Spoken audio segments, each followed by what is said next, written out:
ప్రభునందు ప్రియులైన మీ అందరికీ ప్రభువైన యేసుక్రీస్తు నామమున శుభములు. ప్రియులారా, అపోస్తలుల కార్యములు ఈ పుస్తకానికున్న ప్రాముఖ్యత 66 పుస్తకాలలో ఈ పుస్తకం యొక్క ప్రత్యేకతను గురించి ప్రతి ఎపిసోడ్‌లో లేదా ప్రతి భాగంలో ముందుగా కొన్ని మాటలు మీరు వింటున్నారు. బైబిల్ అంతటికీ యేసుక్రీస్తు ప్రభువు ఆయన సెంటర్ పాయింట్. బైబిల్ అంతటికీ యేసుక్రీస్తు కేంద్ర స్థానం ఆయన. ఆదికాండం నుంచి ప్రకటన గ్రంథం వరకు 66 పుస్తకాలలో కనిపించే వ్యక్తి, శక్తి యేసుక్రీస్తు. ఆయన లేని ఏ పుస్తకము లేదు. అందును బట్టి మనం యేసుక్రీస్తు ప్రభుల వారిని సెంటర్‌గా మనం చూడొచ్చు బైబిల్‌లో. అలానే 66 పుస్తకాలలో అపోస్తుల కార్యములనేది ఇది ఒక ప్రత్యేకమైన పుస్తకం. ఇంకా 66 పుస్తకాలకు ఇది కేంద్రము లేదా ఇదొక సెంటర్ బుక్ అని చెప్పటంలో కూడా ఏ విధమైన సందేహం లేదు. యేసుక్రీస్తు మనకు సువార్తలలో కనబడతాడు ఆయన ప్రత్యక్షంగా. ఆయన ప్రారంభించాడు సువార్తను. ఆయన కొనసాగించి వెళ్ళిపోయాడు. మరి ఆయన కొనసాగించిన పని ఏమైంది? సువార్తను ఆయన ప్రారంభించాడు. ఆ సువార్తను ప్రారంభించి మధ్యలో అంటే ఆయన చనిపోయి తిరిగి లేచి ఆయన పరలోకానికి ఆయన వెళ్ళిపోయాడు. ఆయన మిషన్ ఆయన కంప్లీట్ చేసి వెళ్ళిపోయాడు ఆయన. ఆయన బాధ్యతను, ఆయన పనిని ఆయన ముగించుకొని వెళ్ళిపోయాడు. మరి తర్వాత ఏం జరిగింది?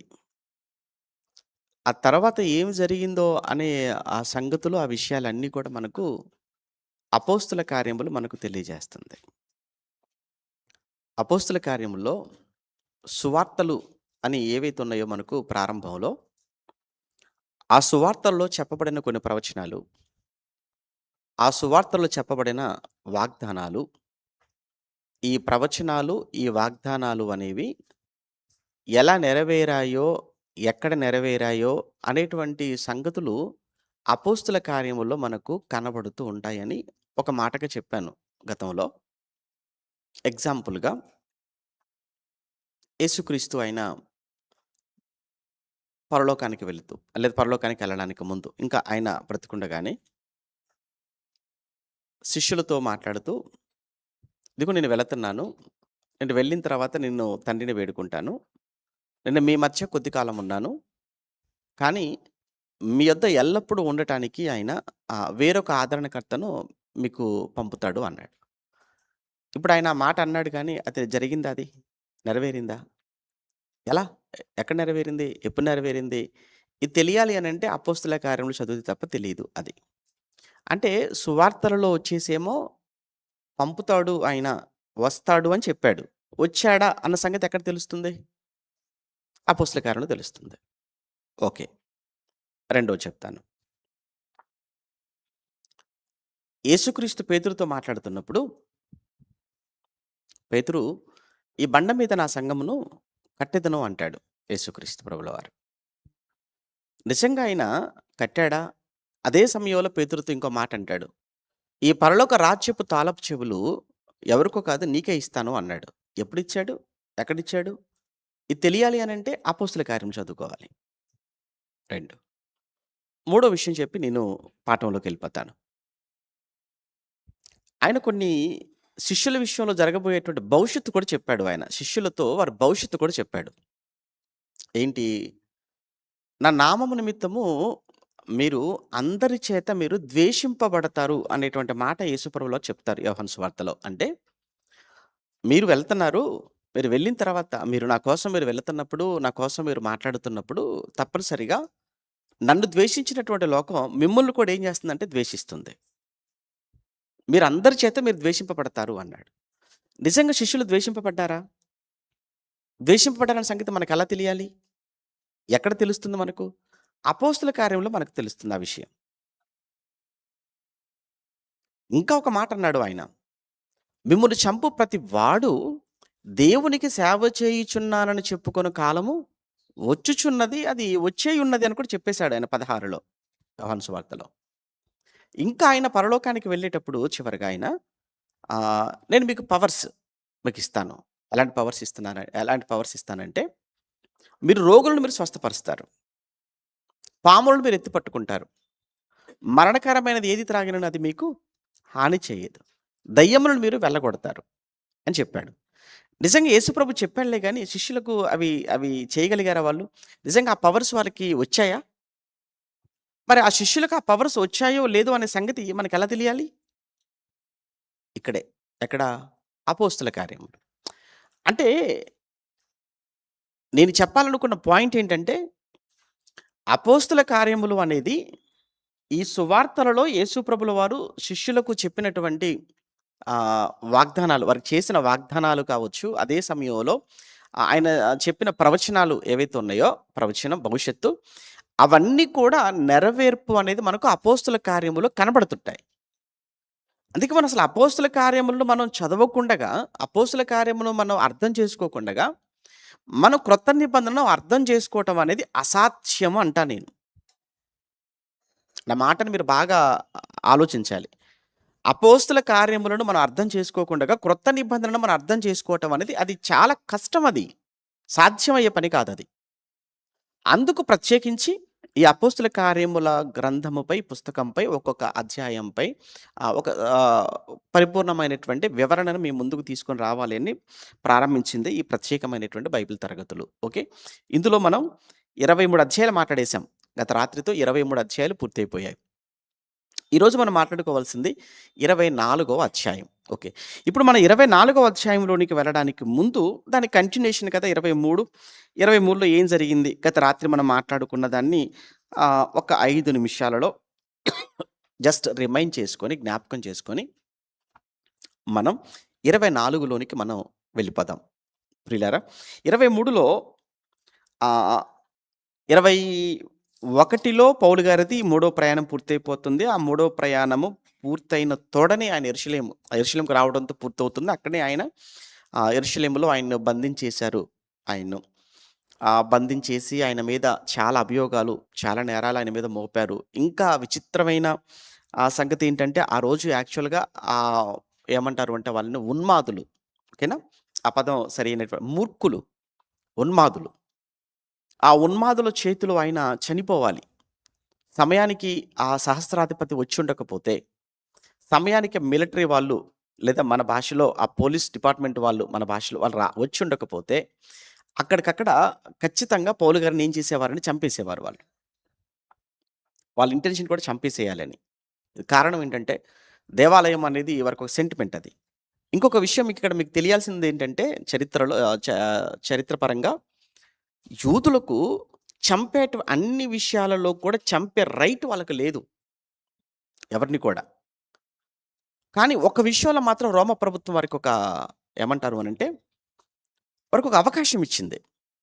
వారి కోసం చట్టాన్ని కాస్త వాళ్ళకి ఫేవర్‌గా చేసింది. ఏ విషయంలో అంటే, దేవాలయం సెంటిమెంట్ గనుక, దేవాలయం విషయంలో మాత్రం ఎవరైనా గానీ అపవిత్రం చేస్తే, దేవాలయం విషయంలో మాత్రం ఎవరైనా దూషణ లేదంటే దేవాలయం విషయంలో ఎవరైనా జోక్యం చేసుకొని, దాన్ని పాడు చేయాలనేటువంటి ఉద్దేశంతో ఎవరైనా ఉంటే, ఆ ఒక్క విషయంలో మాత్రం చంపేటువంటి రైట్ వాళ్ళకు రోమా ప్రభుత్వం ఇచ్చింది. అందుకే మీరు చూడండి, స్టెఫెనును రాళ్లతో కొట్టి చంపేశారు.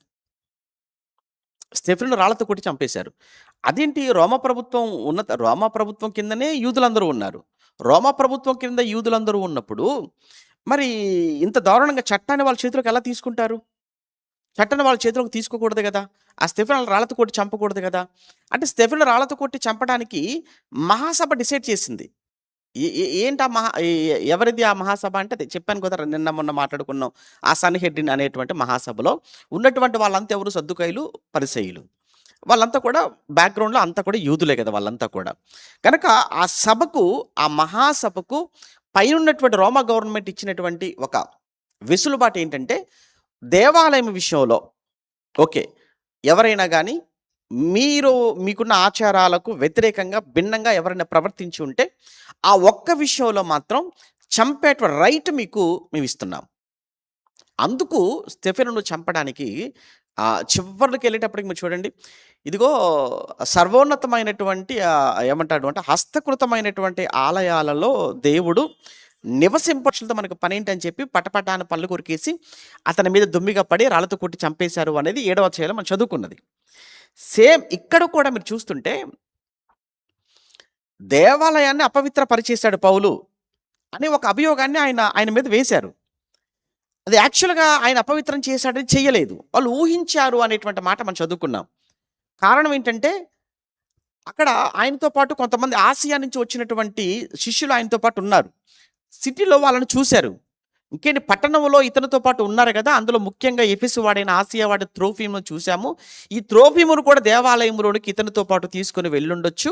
ఒక అన్యుణ్ణి తనతో పాటు దేవాలయానికి తీసుకొని వెళ్ళాడు అనంటే, మన దేవాలయం పైన మన దేవాలయపు కట్టుబాట్లు, మన దేవాలయపు ఆచారాలు, మన దేవాలయపు సాంప్రదాయాలు, మన దేవాలయం పవిత్రత పట్ల ఇతనికి ఏ మాత్రం కూడా లెక్కలేదు ఇతనికి అని దాన్ని చాలా పెద్ద ఇష్యూగా అంటే తీసుకెళ్ళి అపవిత్రపరిచాడు అని వీళ్ళు ఊహించుకున్నారు. యాక్చువల్‌గా పౌలు గారు తీసుకెళ్ళలేదు. అందుకిక వెంటనే తలుపులు ద్వారపు దేవాలయపు తలుపులు మూసివేసి పౌలు గారిని మెట్లపై నుంచి తీసుకొని వస్తూనే అతని మీద దాడి జరిగింది. కొడుతూనే ఉన్నారు. భయంకరంగా కొడుతున్నారు.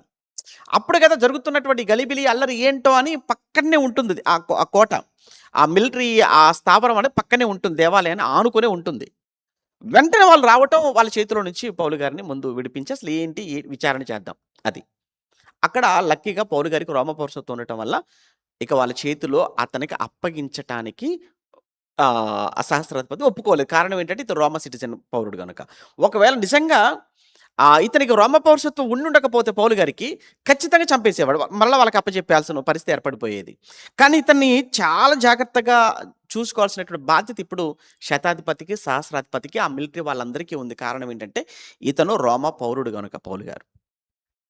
అది జరుగుతుంది. అయినప్పటికీ కూడా వీళ్ళు ఎలానైనా రోమా పౌరసత్వం ఉన్నదని తెలిసిన తర్వాత పౌలు గారికి అయినప్పటికీ కూడా వీళ్ళు విడిచిపెట్టకుండా పౌలు గారిని ఏదో ఒక రకంగా చంపేద్దాం, అంటే హత్య చేసేద్దాము అనేటువంటి కుట్ర అనేది రాత్రి మనం చదువుకున్నటువంటి 23వ అధ్యాయంలో మనం చూసాం కదా. అంటే 22వ అధ్యాయంలో మొత్తానికి పౌలు గారు తన ప్రసంగం మనకు కనబడుతుంది. నిలబడి యూదులతో మాట్లాడతాడు. యూదులతో మాట్లాడేసిన తర్వాత ఇంకా వాళ్ళంతా కూడా చాలా అల్లరి ఎక్కువైపోతుందని వెంటనే సహస్రాధిపతి లోపల తీసుకెళ్ళిపోయి కొడదాం అనుకుంటాడు. ఈలోపు పౌలు గారు అంటారు, నేను రోమియుడిని కదా, నన్ను ఎలా మీరు చేస్తారంటారు. సరే అని చెప్పేసి లోపల పెట్టి రేపు సభలోకి తీసుకెళ్ళిపోదాం అనుకుంటాడు. 23వ అధ్యాయం అంతా సభ. ఏ సభది? సభ అంటే కోర్టు. యూదుల కోర్టుకి హాజరుపరిచాడు. యూదుల కోర్టుకి హాజరుపరచగానే పౌలు గారికి అక్కడ ఆయన మాట్లాడడం ప్రారంభించాడు. సహోదరులారా, తండ్రులారా అని మాట్లాడుతూనే ఆయన చెప్తున్నాడు. అక్కడ విషయం అర్థమైపోయింది పౌలు గారికి. ఏంటంటే ఇక్కడ 2 వర్గాలుగా ఉన్నారు కదా, వీరు సద్దుకయ్యులు, పరిసయ్యులుగా ఉన్నారు కదా అని. వెంటనే పౌలు గారు ఎలాగో పౌలు గారు వాస్తవానికి ఆయన ముందు పరిసయ్యుల వంశంలో పుట్టినవాడు, పరిసయ్యుల సంతతికి చెందినవాడే ఆయన, అందులో నో డౌట్. కాబట్టి ఇక్కడ నేను ముందు నుంచి కూడా పరిసయ్యులుగా మనకంటూ ఒక విశ్వాసం ఉంది, మనకంటూ ఒక నమ్మకం ఉంది. ఏంటంటే పునరుత్థానం ఉందని, దేవదూతలు ఉన్నారని, ఆత్మలు ఉన్నారని మనం నమ్ముతున్నాం. కనుక ఈరోజు నేను పరీక్షింపబడుతుంది కూడా ఈ విషయంలో పరీక్షింపబడుతున్నాను, నేను ఈ విషయంలో విచారించబడుతున్నాను అనేటువంటి మాటనే. కానీ వాళ్ళందరూ కూడా నిజమే కదా, అవునయ్యా పౌలు గారికి దేవదూత కనబడి చెప్పుండొచ్చు. ఎందుకంటే దేవదూతలు ఉన్నారు, ఆత్మలు ఉన్నాయి కనుక ఆయనకు దేవదూత కనబడి దేవదూత అతనితో మాట్లాడి ఉండే అవకాశము ఉంది. ఎందుకంటే దేవదూతలు ఉన్నారని పరిశీలన నమ్ముతున్నారు కనుక ఈ మాత్రం దానికి ఎందుకు అతన్ని మీరు ఇంత ఇబ్బంది పెడుతున్నారు అన్న విషయంలో పరిశీలంతా కూడా పౌలు గారికి ఫేవర్ అయిపోయి వాళ్ళతో మాట్లాడుతున్నారు. కానీ వాళ్ళు వచ్చేసి దేవదూతలు లేరు, ఏమి లేరు, ఆత్మ లేరు, మీరు నమ్ముతున్నారని మీరు ఇతను వెనకేసుకొస్తున్నారు. మొత్తానికి యుద్ధం ఎలా అయిపోయిందనంటే వారనేది పౌరుగా సైడ్ అయిపోయారు, వాళ్ళు గొడవ అయిపోయింది. ఇదంతా కూడా చూసిన తర్వాత సహస్రాధిపతికి మరలా ఏమనుకున్నాడు అనంటే, ఈ విషయంలో ఇక్కడ కానీ పౌలు అనేటువంటి వ్యక్తి ఉండటం అంత సేఫ్ కాదు, ఇతన్ని తప్పించడం మంచిది. వీళ్ళంతా కలిసి ఇతని మీద పడిపోతే, ఇతను చనిపోతే ప్రభుత్వానికి నేను రెస్పాన్సిబిలిటీ అనేది ఆయన ఎవరు సహస్రాధిపతి అనుకున్నాడు. వెంటనే అక్కడి నుంచి పౌలు గారిని తీసుకొని కోటలోకి వెళ్ళిపోయాడు. ఇదంతా 23వ అధ్యాయం. 23వ అధ్యాయంలోనే మరలా అలానే వాళ్ళు వదిలిపెట్టకుండా పౌలు గారు కొంచెం డిప్రెషన్లో ఉన్నాడు. ఏంటి ఇలా జరిగిపోతుంది, నేను రోమకి వెళ్ళాలనుకున్నాను కదా, నేను వెళ్తానా లేదా అన్న డిప్రెషన్లో 4 గోడల మధ్య ఆయన ఉంటున్న సమయంలో వెంటనే ప్రభు దూత. లేదా ప్రభువే ఆయనకు డైరెక్ట్‌గా ప్రభువే అతనికి ప్రత్యక్షమవ్వటం. ప్రభువే అతనితో ధైర్యంగా నువ్వుండు. నేను నీకు తోడుగా ఉంటాను. ఇక్కడ ఎలా అయితే ధైర్యంగా మాట్లాడావో యెరూషలేములోకి నువ్వు అలానే మాట్లాడదు అని ఇవన్నీ చెప్పటం. ఈలోపు బయట వాళ్ళంతా కూడా ఆగకుండగా కుట్రలు చాలా భయంకరంగా కుట్ర చేస్తున్నట్టుగా మనకు కనబడుతుంది. ఎంత కుట్ర చేస్తున్నారు అంటే పౌలు అనే వ్యక్తిని చంపేంత వరకు మేము అసలు అన్నపానాలు మేము ముట్టుకోం. మేమేమి తినం, నిద్రపోం అన్నంతగా కుట్ర చాలా ఎక్కువైపోతుంది బయట. చాలా తెలివిగా ప్రధాన యాజకుడి దగ్గరికి వెళ్ళిపోయేసి, నువ్వు ఎలానైనా సహస్రాధిపతి దగ్గరికెళ్ళి ఆయనతో నువ్వు మాట్లాడేసి, రేపు మరలా ఒక మీటింగ్ పెడదాం. రేపు పూర్తిగా విచారణ చేద్దాం నెమ్మదిగా అని చెప్పి ఒప్పించి రేపు సభకు తీసుకొని వచ్చినట్టుగా మీరు చేయండి. ఆ సభకు తీసుకొని వచ్చేటప్పుడు మధ్యలో ఏదో ఒక రకంగా మేము పౌలు గారి మీద అటాక్ చేసి చంపేస్తాం. ప్లాన్ బావుందనుకున్నారు. ఇది మేనల్లుడు విన్నాడు. పౌలు గారి మేనల్లుడు విన్నాడు. వెంటనే వెళ్ళేసి పౌలు గారికి చెప్పారు. పౌలు గారు శతాధిపతిని పిలిచాడు. శతాధిపతి ద్వారా సహస్రాధిపతి దగ్గరికెళ్ళిపోయింది. మొత్తానికి ఈ విషయం నాకు చెప్పిన సంగతి నువ్వు ఎవరికీ చెప్పకు. నేను ఈ విషయంలో పౌలుని ఎలా సేవ్ చేయాలో నేను సేవ్ చేస్తానన్నాడు. ఇక రాత్రికి రాత్రి 9 గంటల ఆ సమయంలో వెంటనే 470 మంది సైనికులను 200 మందేమో సైనికులు అన్నాడు. మరో 200 ఈటలు కలిగిన సైనికులు అన్నాడు. మరొక 70 మంది గుర్రపు రౌతులు కలిగిన వారు అన్నాడు. మొత్తానికి పౌలు గారిని గుర్రం మీద ఎక్కించేసి 470 మందిని ఇచ్చేసి పంపిస్తున్నాడు. ఎక్కడికి? కైసరేకి పంపుతున్నారు. ఈలోపు అంతిపత్రిక రాగానే అంతిపత్రి వరకు ఏంటంటే అక్కడి వరకు ఎందుకు ఇంతమంది వెళ్ళారు అని అంటే ఈ మధ్యలో రోడ్డు ఏమంటారు అంటే దాడులు జరిగేటువంటి ఆ ఏరియా అది. అంటే ఈజీగా అటాక్ చేయడానికి అవకాశం ఎక్కువగా ఉన్నటువంటి ప్రాంతం అది. అందుకే అంతిపత్రి వరకు ఇంత సైన్యం వెళ్ళగలిగింది. ఇక అంతిపత్రం నుంచి కైసరికి చేరుకోవడానికి రోడ్ అంత బావుంటుంది. దాడులు చేసేటువంటి అవకాశం కూడా చాలా తక్కువ కాబట్టి మిగిలిన 400 మంది సైనికులు వెనక్కి వచ్చేసారు. అక్కడి నుంచి ఇక ఎలాగో ఒక 25, 30 మైళ్ళు వెళ్ళిపోతే కైసరికి చేరుకుంటారు ఆ 70 మంది రౌతులతో. మొత్తానికైతే ఇప్పుడు సీన్ అంతా కూడా ఇప్పుడు ఎక్కడికి వెళ్ళిపోయిందనంటే ఇదంతా కూడా కైసరేకి వెళ్ళిపోయింది. కైసరేలో ఎవరున్నారు అంటే అక్కడ గవర్నర్ ఉన్నారు. ఆ గవర్నర్ పేరు ఏంటంటే ఫెలిక్స్. ఆ ఫెలిక్స్‌కి ఉత్తరం రాసి పంపించాడు ఈ లూసియా అనేటువంటి సహస్రాధిపతి. ఆ ఉత్తరం చదువుకున్నాడు. చదువుకున్న తర్వాత ఏమంటారు గవర్నర్ గారు ఫెలిక్స్ ఓకే. అవతల ప్రతిపక్షం వచ్చేంత వరకు నీకు అగైనిస్ట్‌గా వ్యతిరేకంగా ఉన్నవాళ్ళు వచ్చేంత వరకు కూడా నువ్వు ఈ కస్టడీలో నువ్వు ఉండాలి అని చెప్పేసని ఆయన్ని కస్టడీలో పెట్టేసి మిగతా రౌతులు వాళ్ళ సైనికులందరూ కూడా పంపించేశారు. ఇప్పుడు పౌలు గారు ఎక్కడున్నారు అంటే కైసరియలో ఉన్నారు. కైసరియలో ఎక్కడున్నాడు? గవర్నర్ గారి యొక్క కస్టడీలో ఉన్నాడు. మర్చిపోకండి. కైసరియలో ఉన్నాడు. కైసరియలో ఎక్కడున్నాడు? గవర్నర్ యొక్క కస్టడీలో, గవర్నర్ యొక్క నిర్బంధంలో ఉన్నాడు. అది మీరు మర్చిపోకూడదు. రైట్. ఇక 24వ అధ్యాయం ప్రారంభమవుతుంది. ఇదే కదా? రైట్. 24వ అధ్యాయం. ఈ 24వ అధ్యాయం ప్రారంభం నుంచి మనం చదువుకుందాం. సమయం అయిపోయింది కదా! ఇక్కడికే 5 దినములైన తర్వాత చూద్దాం. 5 దినములైన తర్వాత ప్రధాన యాజకుడైన అననీయయు కొందరు పెద్దలను తెర్తుల్లు అను ఒక న్యాయవాదియు కైసరియకు వచ్చి పౌలు మీద తెచ్చినటువంటి ఫిర్యాదు అధిపతికి తెలియచేసిరి. 5 దినములైన తర్వాత ప్రధాన యాజకుడైన అననీయ. ఎవరు ఈ అననీయ? అక్కడ విన్నాం. అవును, 23లో మనం విన్నాం చూసారా? పౌలు గారు ఆ సభలో కోర్టులో మాట్లాడుతున్నప్పుడు నా మనస్సాక్షిని బట్టి నేను చెప్తున్నానండి, నిజంగా మీరు నమ్మట్లేదు కదా, నేను చెబుతున్నంటే మీరు నమ్మట్లేదు కదా, నేను అపవిత్రపరచలేదంటే మీరు నమ్మట్లేదు. ఒకటి, నేను ధర్మశాస్త్రానికి వ్యతిరేకంగా నడుచుకోలేదు అంటే కూడా మీరు నమ్మడం లేదు. నేను యూదులకి యాంటీ కాదు అంటే కూడా మీరు నమ్మటం లేదు. ఇక నేను ఏం చేయాలి? నేను ఎలా నిరూపించుకోవాలి? ఇదిగో నా మనస్సాక్షికి తెలుసు. దేవుని ఎదుట నా మనస్సాక్షి మంచిది, నేను తప్పు చేయలేదు అనగానే తప్పు చేయలేదంటాడా? కొట్టండి ముందు వాడిని అన్నాడనమాట. ఎవరు? అననీయ. అలా అనేటప్పటికీ పౌలు గారికి కూడా కోపం వచ్చేసి సున్నం కొట్టిన గోడ అనేసాడు ఆయన. అప్పుడు అక్కడ ఉన్న వాళ్ళంతా షాక్ అవుతారు. ఎందుకు అనంటే ఆయన ఎవరనుకుంటున్నావు నువ్వు అంత మాట అనేసావు? ఆయన ఎవరో తెలుసా? ప్రధాన యాజకుడు అన్నాడు. అప్పుడు మనకు వచ్చే డౌట్ ఏంటంటే మరి ఆయన ప్రధాన యాజకుడు అనే సంగతి పౌలు గారికి తెలియదా అని డౌట్ మనకు వస్తుంది. అయితే ఇక్కడ 2 ఉన్నాయని చెప్పి నిన్నటి దినాన్ని చెప్పాను. యాక్చువల్గా ఒకటి ఏంటంటే ఆయనకు కాస్త దృష్టి సమస్య ఉండొచ్చు ఒకటి. ఇంకో రెండోది వచ్చేసి ఏంటంటే ఆయన ప్రధాన యాజకుడు అయినప్పటికీ కూడా ప్రధాన యాజకుడు వస్త్రములో అతనికి అక్కడ ఉన్నాడా లేడా అనేది కూడా తెలియదు. కారణం ఏంటంటే అది వాళ్ళు ఏర్పాటు చేసుకున్నటువంటి సభ కాదు. ఎవరు ఏర్పాటు చేయించిన సభ? అప్పటికప్పుడు సహస్రాధిపతి ఏర్పాటు చేశాడు. సహస్రాధిపతి ఇమ్మీడియట్గా ఆ సభ ఏర్పాటు చేశాడు కాబట్టి బహుశా ఆయన ఒకవేళ ప్రధాన యాజకుని వస్త్రములు లేక వచ్చి కూర్చున్నాడా ఆ సభలో అప్పుడు అందరితో కామన్‌గా ఉంటాడు ఆయన కూడా. కనుక వారిలో ఒకడు అనుకోని పౌలు గారు ఈ మాట అనుండొచ్చు. అందుకంటే అది రైట్ అది. ఎందుకంటే పౌలు గారి కింద ఒప్పుకుంటాడు. ఆయన ప్రధాన యాజకుడని నాకు తెలియలేదు అనే మాట ఆయన అన్నాడు గనక అది రైట్ అది అంతే. మరి ఎందుకు తెలియలేదు అనంటే అందరిలాంటి వస్త్రాలు ఇప్పుడు మీరు చూడండి లాయర్‌లందరూ ఒక రకం వస్త్రంలో ఉంటారు. జడ్జి గారు ఆయనకొక డ్రెస్ కోడ్ ఉంటుంది కదా! మనం చూడగానే ఇతను లాయర్ అండి, ఆయన జడ్జి అండి ఎలా చెప్తాం? ఉన్నటువంటి ఏమంటారు డ్రెస్ కోడ్‌ని బట్టి. ఇప్పుడు ఇక్కడ కూడా బహుశా అదే వస్త్రధారణలో ఉండుంటే బహుశా పౌలు గారు గుర్తుపట్టేవాడేమో. బహుశా అది లేకపోయి ఉండొచ్చేమో. అందుకే ఇలా అనుకున్నాడేమో. అందుకే పౌలు గారు ఏమన్నాడంటే, "ఆయన నాకది తెలీదండి" అని అన్నాడు. ఆయన నాకు తెలుసండి ధర్మశాస్త్రము. నాకు తెలిసిన ధర్మశాస్త్రంలో ప్రజల అధికారాన్ని నిందించవద్దు, దూషించవద్దు అని ఉన్నది. నేను ఎలా దూషిస్తాను చెప్పండి ధర్మశాస్త్రంను బట్టి? నేను ఈ మాట అన్నాను అనంటే ఆయన నాకు ప్రధాన యాజకుడు అనే సంగతి నాకు తెలియక నేను అన్నాను అని పౌలు గారు దానికి ఎక్స్‌ప్లనేషన్ ఇచ్చేసుకున్నాడు. అది అయిపోయింది. కానీ ఇక్కడికొచ్చేసరికి ఇక వాళ్ళంతా కూడా పౌలు గారిని కైసరియకు పంపించేశారు. అయినప్పటికి కూడా వీళ్ళ కక్ష, వీళ్ళ పగ మాత్రం చల్లారటం లేదు. ఎవరి పైన? పౌలు గారి పైన. బాగా వినండి. అసలు యాక్చువల్‌గా పౌలు గారు ఏమైనా తప్పు చేశాడా అంటే ఒక్కసారి ఆ లూసియా ఇచ్చిన రిపోర్ట్ మీరు చూస్తారా? 23వ అధ్యాయం 29వ వచనం. అంటే పౌలు గారి విషయంలో లూసియా ఆ సహస్రాధిపతి ఫేలిక్స్‌కి ఇచ్చిన రిపోర్ట్ ఏంటో ఒక్కసారి 29వ వచనం మీరు చూస్తుంటే, వారు తమ ధర్మశాస్త్ర వాదములను గూర్చి అతని మీద నేరము మోపిరే గాని మరణమునకైనను తర్వాత బంధకములకైనను తగిన నేరము అతని యందు ఏమియు కనపరచలేదు. అతని విషయంలో వారి ధర్మశాస్త్రానికి సంబంధించినటువంటి అభియోగాలు ఏవో మోపారు తప్ప మన రోమా ప్రభుత్వ ప్రకారంగా, రోమా చట్ట ప్రకారంగా అతన్ని బంధించటానికి గానీ, అతన్ని చంపడానికి గానీ ఏ విధమైనటువంటి సాక్ష్యాన్నైతే వాళ్ళు చూపించలేదు.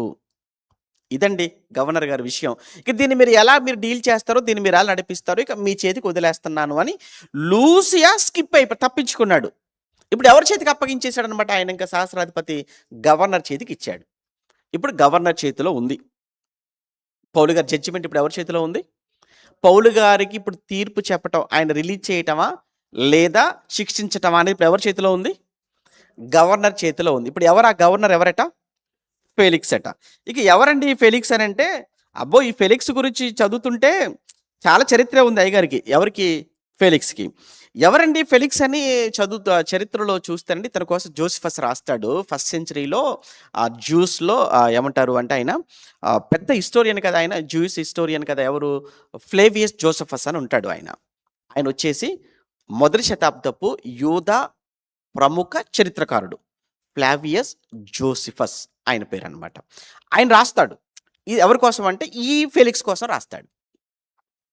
చాలా మంది బైబిల్ పండితులు గాని, చరిత్రకారులు గాని ఇతని కోసం మాట్లాడుతున్నప్పుడు యాక్చువల్‌గా ఈ ఫెలిక్స్ అతని తమ్ముడు వీళ్ళిద్దరూ కూడా ఆ రోజు క్లౌదియ చక్రవర్తి ప్రపంచాన్ని ఆ రోజుల్లో క్లౌదియ చక్రవర్తి తెలుసు కదా! క్లౌదియ చక్రవర్తి కాలంలో కరువు వచ్చిందని మనం చదువుకుంటాం కదా! ఎక్కడ 11వ అధ్యాయంలో అపోస్తలుల 11వ అధ్యాయంలో. ఈ క్లౌదియ చక్రవర్తి కాలంలోనే కదా అపోస్తలుల కార్యం 18వ అధ్యాయంలో యూదులందరూ రోమా విడిచిపోవాలి అని అనగానే అకుల, ప్రిస్కిల్లాలు రోమా విడిచి ఎక్కడికి వచ్చేస్తారు? కొరింథీకి వచ్చారు. పౌలు గారు రెండో ప్రయాణంలో వాళ్ళ దగ్గరికి వెళ్తాడు. 18వ అధ్యాయంలో ఈ స్టోరీ అంతా కూడా క్లౌదియ చక్రవర్తి కోసం వచ్చింది కనుక చెప్తున్నాను. ఈ క్లౌదియ చక్రవర్తి తల్లి ఆంటోనియో. ఈ ఆంటోనియా అనే ఆవిడ దగ్గర ఈ ఫేలిక్స్ వాళ్ళ తమ్ముడు ఇద్దరు కూడా వాళ్ళ ఇంట్లో పనివాళ్ళుగా బానిసలుగా ఉన్నారు. బాగా వినండి. బానిసలుగా వాళ్ళ ఇంట్లో ఉన్నారు. మొత్తానికైతే ఏంటంటే వాళ్ళ మన్ననలు పొందుకొని వాళ్ళ రికమెండేషన్‌తో వాళ్ళతో మొత్తానికి ఈ యూదయ ప్రాంతంలో ఇతన్ని గవర్నర్‌గా పంపించేశాడు.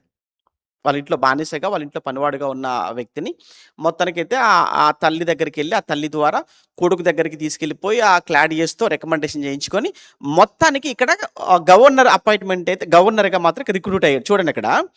అంటే ఇదేంటంటే వీడికున్నటువంటి శక్తి సామర్థ్యాలను బట్టి చాలా ఫెయిర్‌గా వచ్చింది కాదు ఈ పోస్టు. రికమెండేషన్ ద్వారా వచ్చింది. ఏంటి? గవర్నర్ పోస్ట్ అనమాట ఫెలిక్స్‌కి ఇది. ఒకటి. రెండోది చూస్తుంటే ఇతని క్యారెక్టర్‌ని మీరు చూస్తుంటే ఇతనికి అప్పటికి ఇద్దరు భార్యలున్నారు. ఎవరికి? ఫెలిక్స్‌కి. అప్పటికి ఇద్దరు భార్యలుంటుండగా కూడా ద్రుసిల్లా ఇతని భార్య. ఒక్కసారి మీరిక్కడ ఎన్నో వచనం 24 వచనం. కొన్ని దినములైన తర్వాత ఫేలిక్సు యూదురాలైన ద్రుసిల్లా అను తన భార్యతో కూడా వచ్చి అన్నట్టు చూసారా? ఈ ద్రుసిల్లా వచ్చేసి మహాయేరోదు ఉన్నాడే, మహాయేరోదు యేసు ప్రభు పుట్టినప్పుడు 2 సంవత్సరాలలోపు మగ పిల్లలందరినీ చంపించండి అని చెప్పేసి ఆజ్ఞ ఇచ్చాడు చూసారా? ఆ మహాయేరోదు యొక్క మనవరాలవుతుంది. ఈవిడకి ఆల్రెడీ పెళ్ళయి భర్తతో ఉంటుంది. వీడేం చేశాడు అనంటే, ఈమె హేరోదు అగ్రిప్ప 2 యొక్క కూతురు అవుతుంది. అంటే హేరోదు అగ్రిప్ప ఎవరు అంటే కొడుకు అవుతాడు. కాబట్టి ఆ వరుసలో చూసినప్పుడు మనకి రెండో అధ్యాయంలో కనిపించే మత్తయి సువార్తలో ఆ మహా హేరోదుకి ఈవిడ ఏమవుతుందనంటే మనవరాలు అవుతుందన్నమాట. ఈవిడ భార్యతో ఉంటుంటే అందగత్తె అని చూసేసి వీడు ఇష్టపడిపోయి ఆడి భార్య దగ్గర నుంచి వచ్చినట్టుగా వీడు ప్రేరేపించేసి మొత్తానికైతే తెచ్చి పెట్టుకున్నాడు. మూడో భార్యగా తెచ్చి పెట్టుకున్నాడు. ఎవరు? ఫేలిక్స్.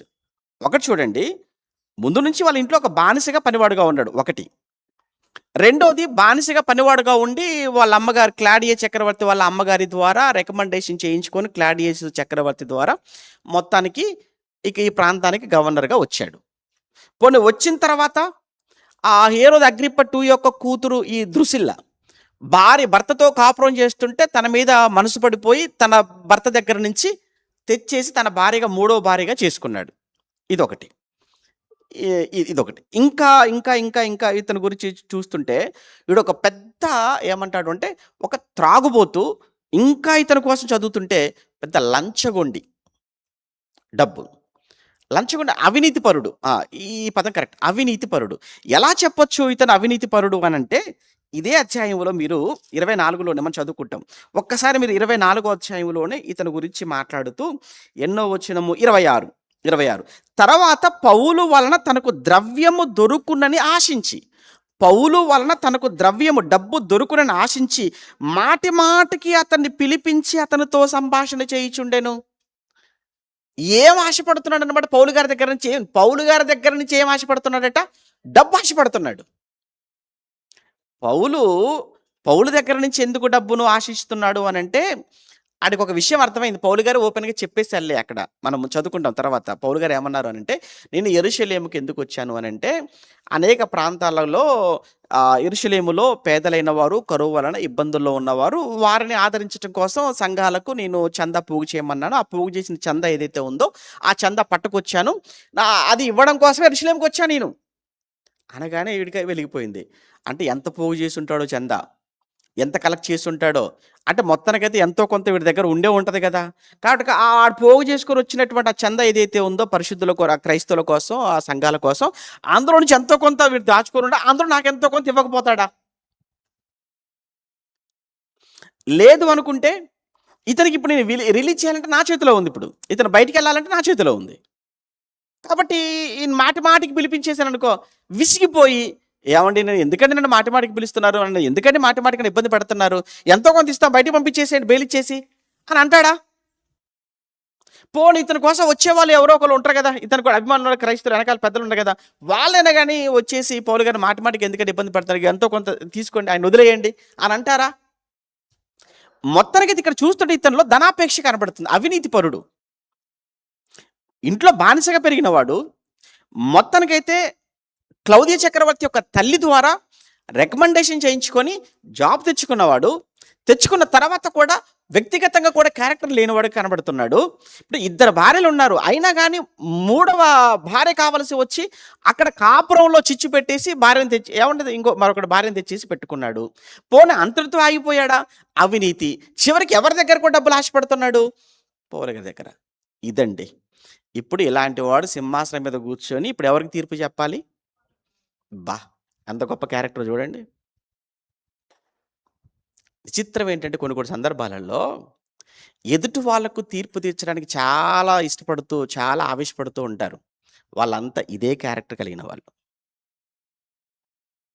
బాగా గుర్తుపెట్టుకోండి. ఎప్పుడు కూడా ఎదుటివారి తప్పులు, ఎదుటివారి లోపాలు, ఎదుటివారు ఏం చేశారు, ఎదుటివారు ఏంటి అని వీటి గురించి మాట్లాడుతూ ఉంటుంటారు చూసారా?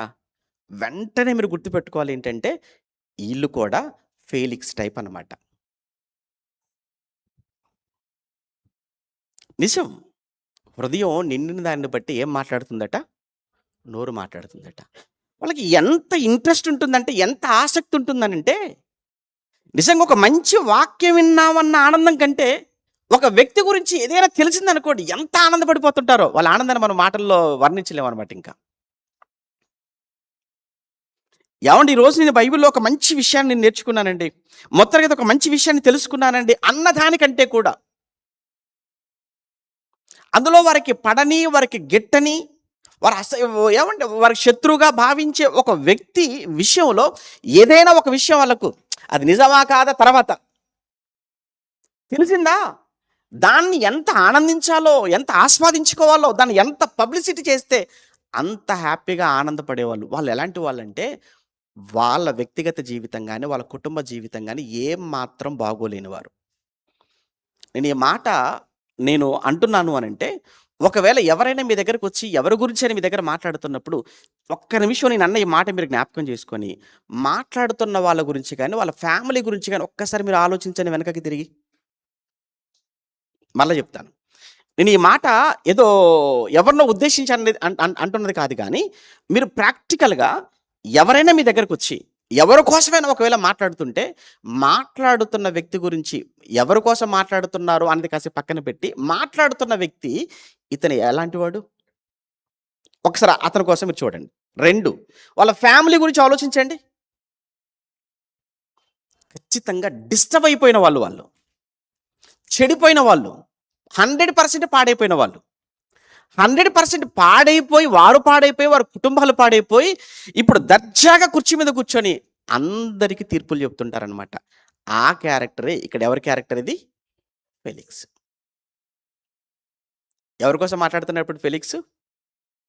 పౌలు గారికి తీర్పు చెప్తున్నాడని. ఎంత విచిత్రమో చూసారా?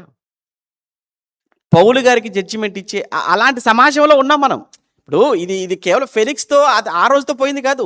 ఈరోజు తీర్పులు చెప్తున్నారు చూసారా? మేము చాలా మంచోళ్ళం అని మాట్లాడుతున్నారు చూసారా? వాళ్ళంతా కూడా ఫెలిక్స్ లాంటి వాళ్ళు. కనిపించని ఫెలిక్స్‌లు వీళ్ళంతా. చూద్దామా? 24 అధ్యాయం. 5 దినములైన తర్వాత 5 దినములైన తర్వాత ప్రధాన యాజకుడైన అననీయ అన్నాడు. అననీయ అంటే అదే చెప్పుకున్నాం కదా! పౌలు గారిని నోటి మీద కొట్టాడు అన్నాడు చూసారా? అతనే అన్నమాట ప్రధాన యాజకుడు. కొందరు పెద్దలను ఏమన్నాడు పౌలు? సున్నం కొట్టిన గోడ అన్నాడు కదా ఇతన్ని. అంటే సున్నం కొట్టిన గోడ అంటే అర్థం చెప్పాను కదా, రాత్రి ప్రసంగంలో చెప్పాను. అంటే ఏదైనా ఆ పగులు కనబడకుండగా, క్రాక్స్ కనబడకుండగా చక్కగా అందంగా పెయింట్ వేస్తే ఆ క్రాక్స్ ఎక్కడికి పోతాయి? ఆ పగులు ఎక్కడికి పోతాయి అవి? సేమ్ ఇక్కడ కూడా ఏదో సమాధికి సున్నం వేశారు తప్ప లోపల ఎముకలు, కుళ్ళు అదంతా అలానే ఉంది లోపల. సమాధి మాత్రం చూడటానికి చాలా తెల్లగా కనబడుతుంది మనకు. కానీ లోపలంతా కుళ్ళిపోయిన ఎముకలతో ఉంది. మనిషి బయటికి చూడటానికి చాలా చక్కగా కనబడుతున్నాడు. కానీ లోపల అంత పగ, ఈర్ష్య, ద్వేషం, అసూయలతో నిండిపోయినటువంటి మనసులు అవన్నీ కూడా. అలాంటి వాడే ఈ అననీయ. అందుకే సున్నం కొట్టిన గోడ అన్న మాట ఆయన విషయంలో ఉపయోగించాడు. వచ్చాడు. అయితే విచిత్రం ఏంటంటే ఇప్పుడు ఇక్కడ చూద్దాం. అననీయ వచ్చాడు ప్రధాన యాజకుడు. కొందరు పెద్దలొచ్చారు. ఇక్కడ తెర్తుళ్ళు అను ఒక న్యాయవాదియు కైసరీకి వచ్చి ఇక్కడ కొత్తగా ఒక వ్యక్తిని తీసుకొచ్చారు. ఎవరంటే ఆ వ్యక్తి ఎవరట? తెర్తుళ్ళు అన్నాడు. ఎవరండి ఈ తెర్తుళ్ళు అంటే? ఒక న్యాయవాది అని అంటే అడ్వకేట్. లాయర్‌ని పట్టుకొని వచ్చారండి ఈసారి. ఎందుకంటే ఈ పౌలు అనే వాడిని ఎక్కడ నిలబెట్టినా గానీ మనకు వర్కౌట్ అవ్వట్లేదు. అంటే మనం మాట్లాడలేకపోతున్నాం ఆయనతో. పౌలుతో మనం మాట్లాడలేకపోతున్నాం. ఈసారి ఈ సీన్ కాస్త ఇప్పుడు ఎక్కడికెళ్ళిపోయింది అసలే? గవర్నర్ దగ్గరికెళ్ళిపోయింది కదా! గవర్నర్ దగ్గరికెళ్ళిపోయింది అనంటే ఇప్పుడు ఆ గవర్నర్ గారి ముందు పౌలు గారిని నిలబెట్టినప్పుడు, ఇప్పుడు పౌలు గారిని నేరస్తుడుగా మనం చూపించాలి అనంటే మనం గాని, మనకున్న జ్ఞానం గాని, మనకున్న తెలివితేటలు గాని ఇవన్నీ కూడా సరిపోవు. ఇప్పుడు ఆయన వచ్చేసి ఏంటంటే రోమా ప్రభుత్వంలో ఒక గొప్ప అధికారి ఆయన.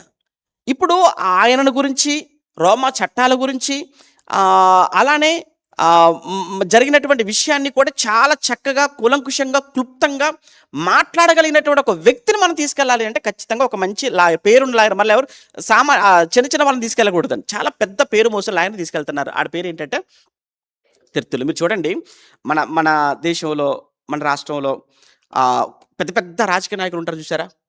ఇప్పుడు జగన్ గారి కేసే ఉందండి. ఇప్పుడు జగన్ గారి కేసును వాదించడానికి అప్పట్లో అలానే చంద్రబాబు గారు ముఖ్యమంత్రులు లాంటి వాళ్ళు ఉంటారు. ఇప్పుడు పెద్ద పెద్ద వాళ్ళు వాళ్ళ తరపున వేసినటువంటి కేసులను వాదించడానికి సుప్రీంకోర్టులో పెద్ద పెద్ద ఇంక నాకు తెలిసి ఏంటంటే దేశంలో నంబర్ 1 అడ్వకేట్ అనమాట ఇంకా. టాప్‌లో ఉన్నటువంటి టాప్ 1 పొజిషన్‌లో ఉన్నటువంటి లాయర్‌ని వాళ్ళు ఎంచుకుంటారు. వాళ్ళకెలా ఉంటాయి ఫీజెస్? వాళ్ళకెలా ఉంటాయి ఫీజెస్? ఏమో మరి చెప్తుంటే విన్నాను. నిమిషానికి 10,000 అంటే వాళ్ళ ఇంట్లో బయలుదేరి ఒకవేళ వాళ్ళు ఫ్లైట్ ఎక్కారంటే ఫ్లైట్ ఎక్కిన దగ్గర నుంచి కౌంట్ డౌన్ స్టార్ట్ అవుతది. ఆ టైం స్టార్ట్ అవుద్ది.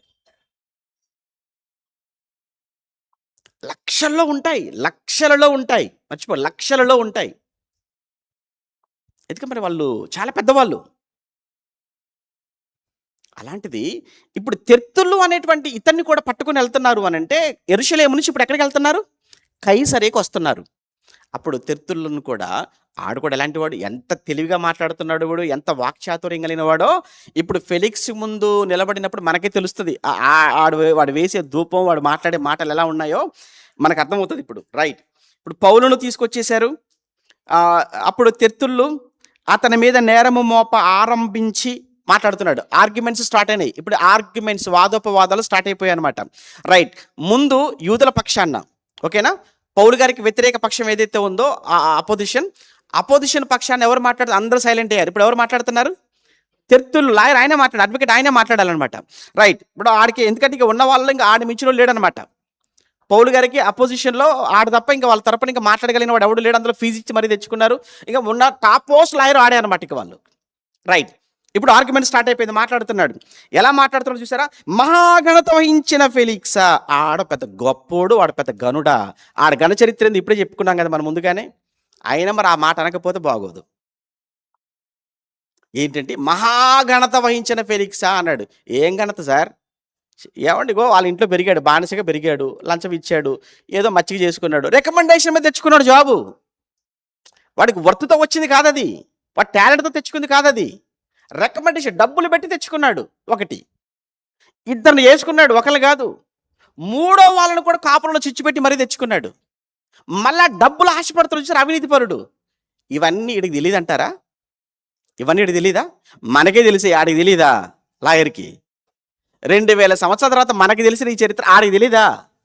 తెలుసు. అయినా ఇప్పుడు ఏంటంటే ఆడికి పని కావాలి. ఇప్పుడు వాడికి పని కావాలంటే అర్థం ఏంటంటే వీడికి ఫేవర్‌గా జడ్జిమెంట్ ఇవ్వాలి, పౌలుకి శిక్ష వేయాలి. కాబట్టి ఇప్పుడు ఏం చేయాలి? ఆడికి అలా ధూపం వేయాలి, వాడిని అలా పొగడాలి, వాడిని అలా రేపాలి. ఇది అందరిలో ఉందా? అందరిలో ఉంది.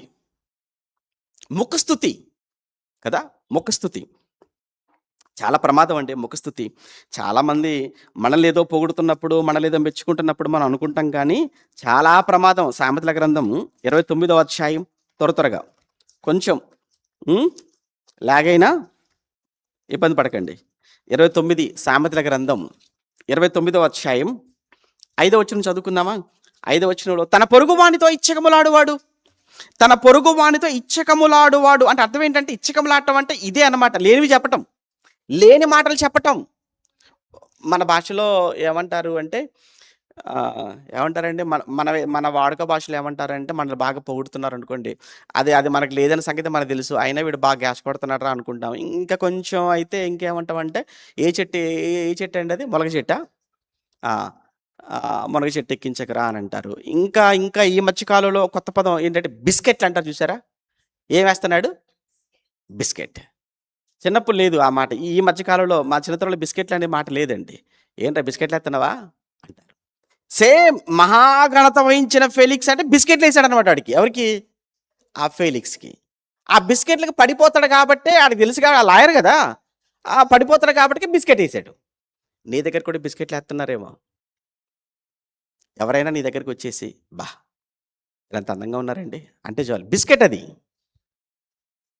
మీ కండ్లు చాలా బాగుంటాయి, బిస్కెట్ అది. బా మీరు ఈ డ్రెస్సులు ఎంత బాగున్నారో, బిస్కెట్ అది.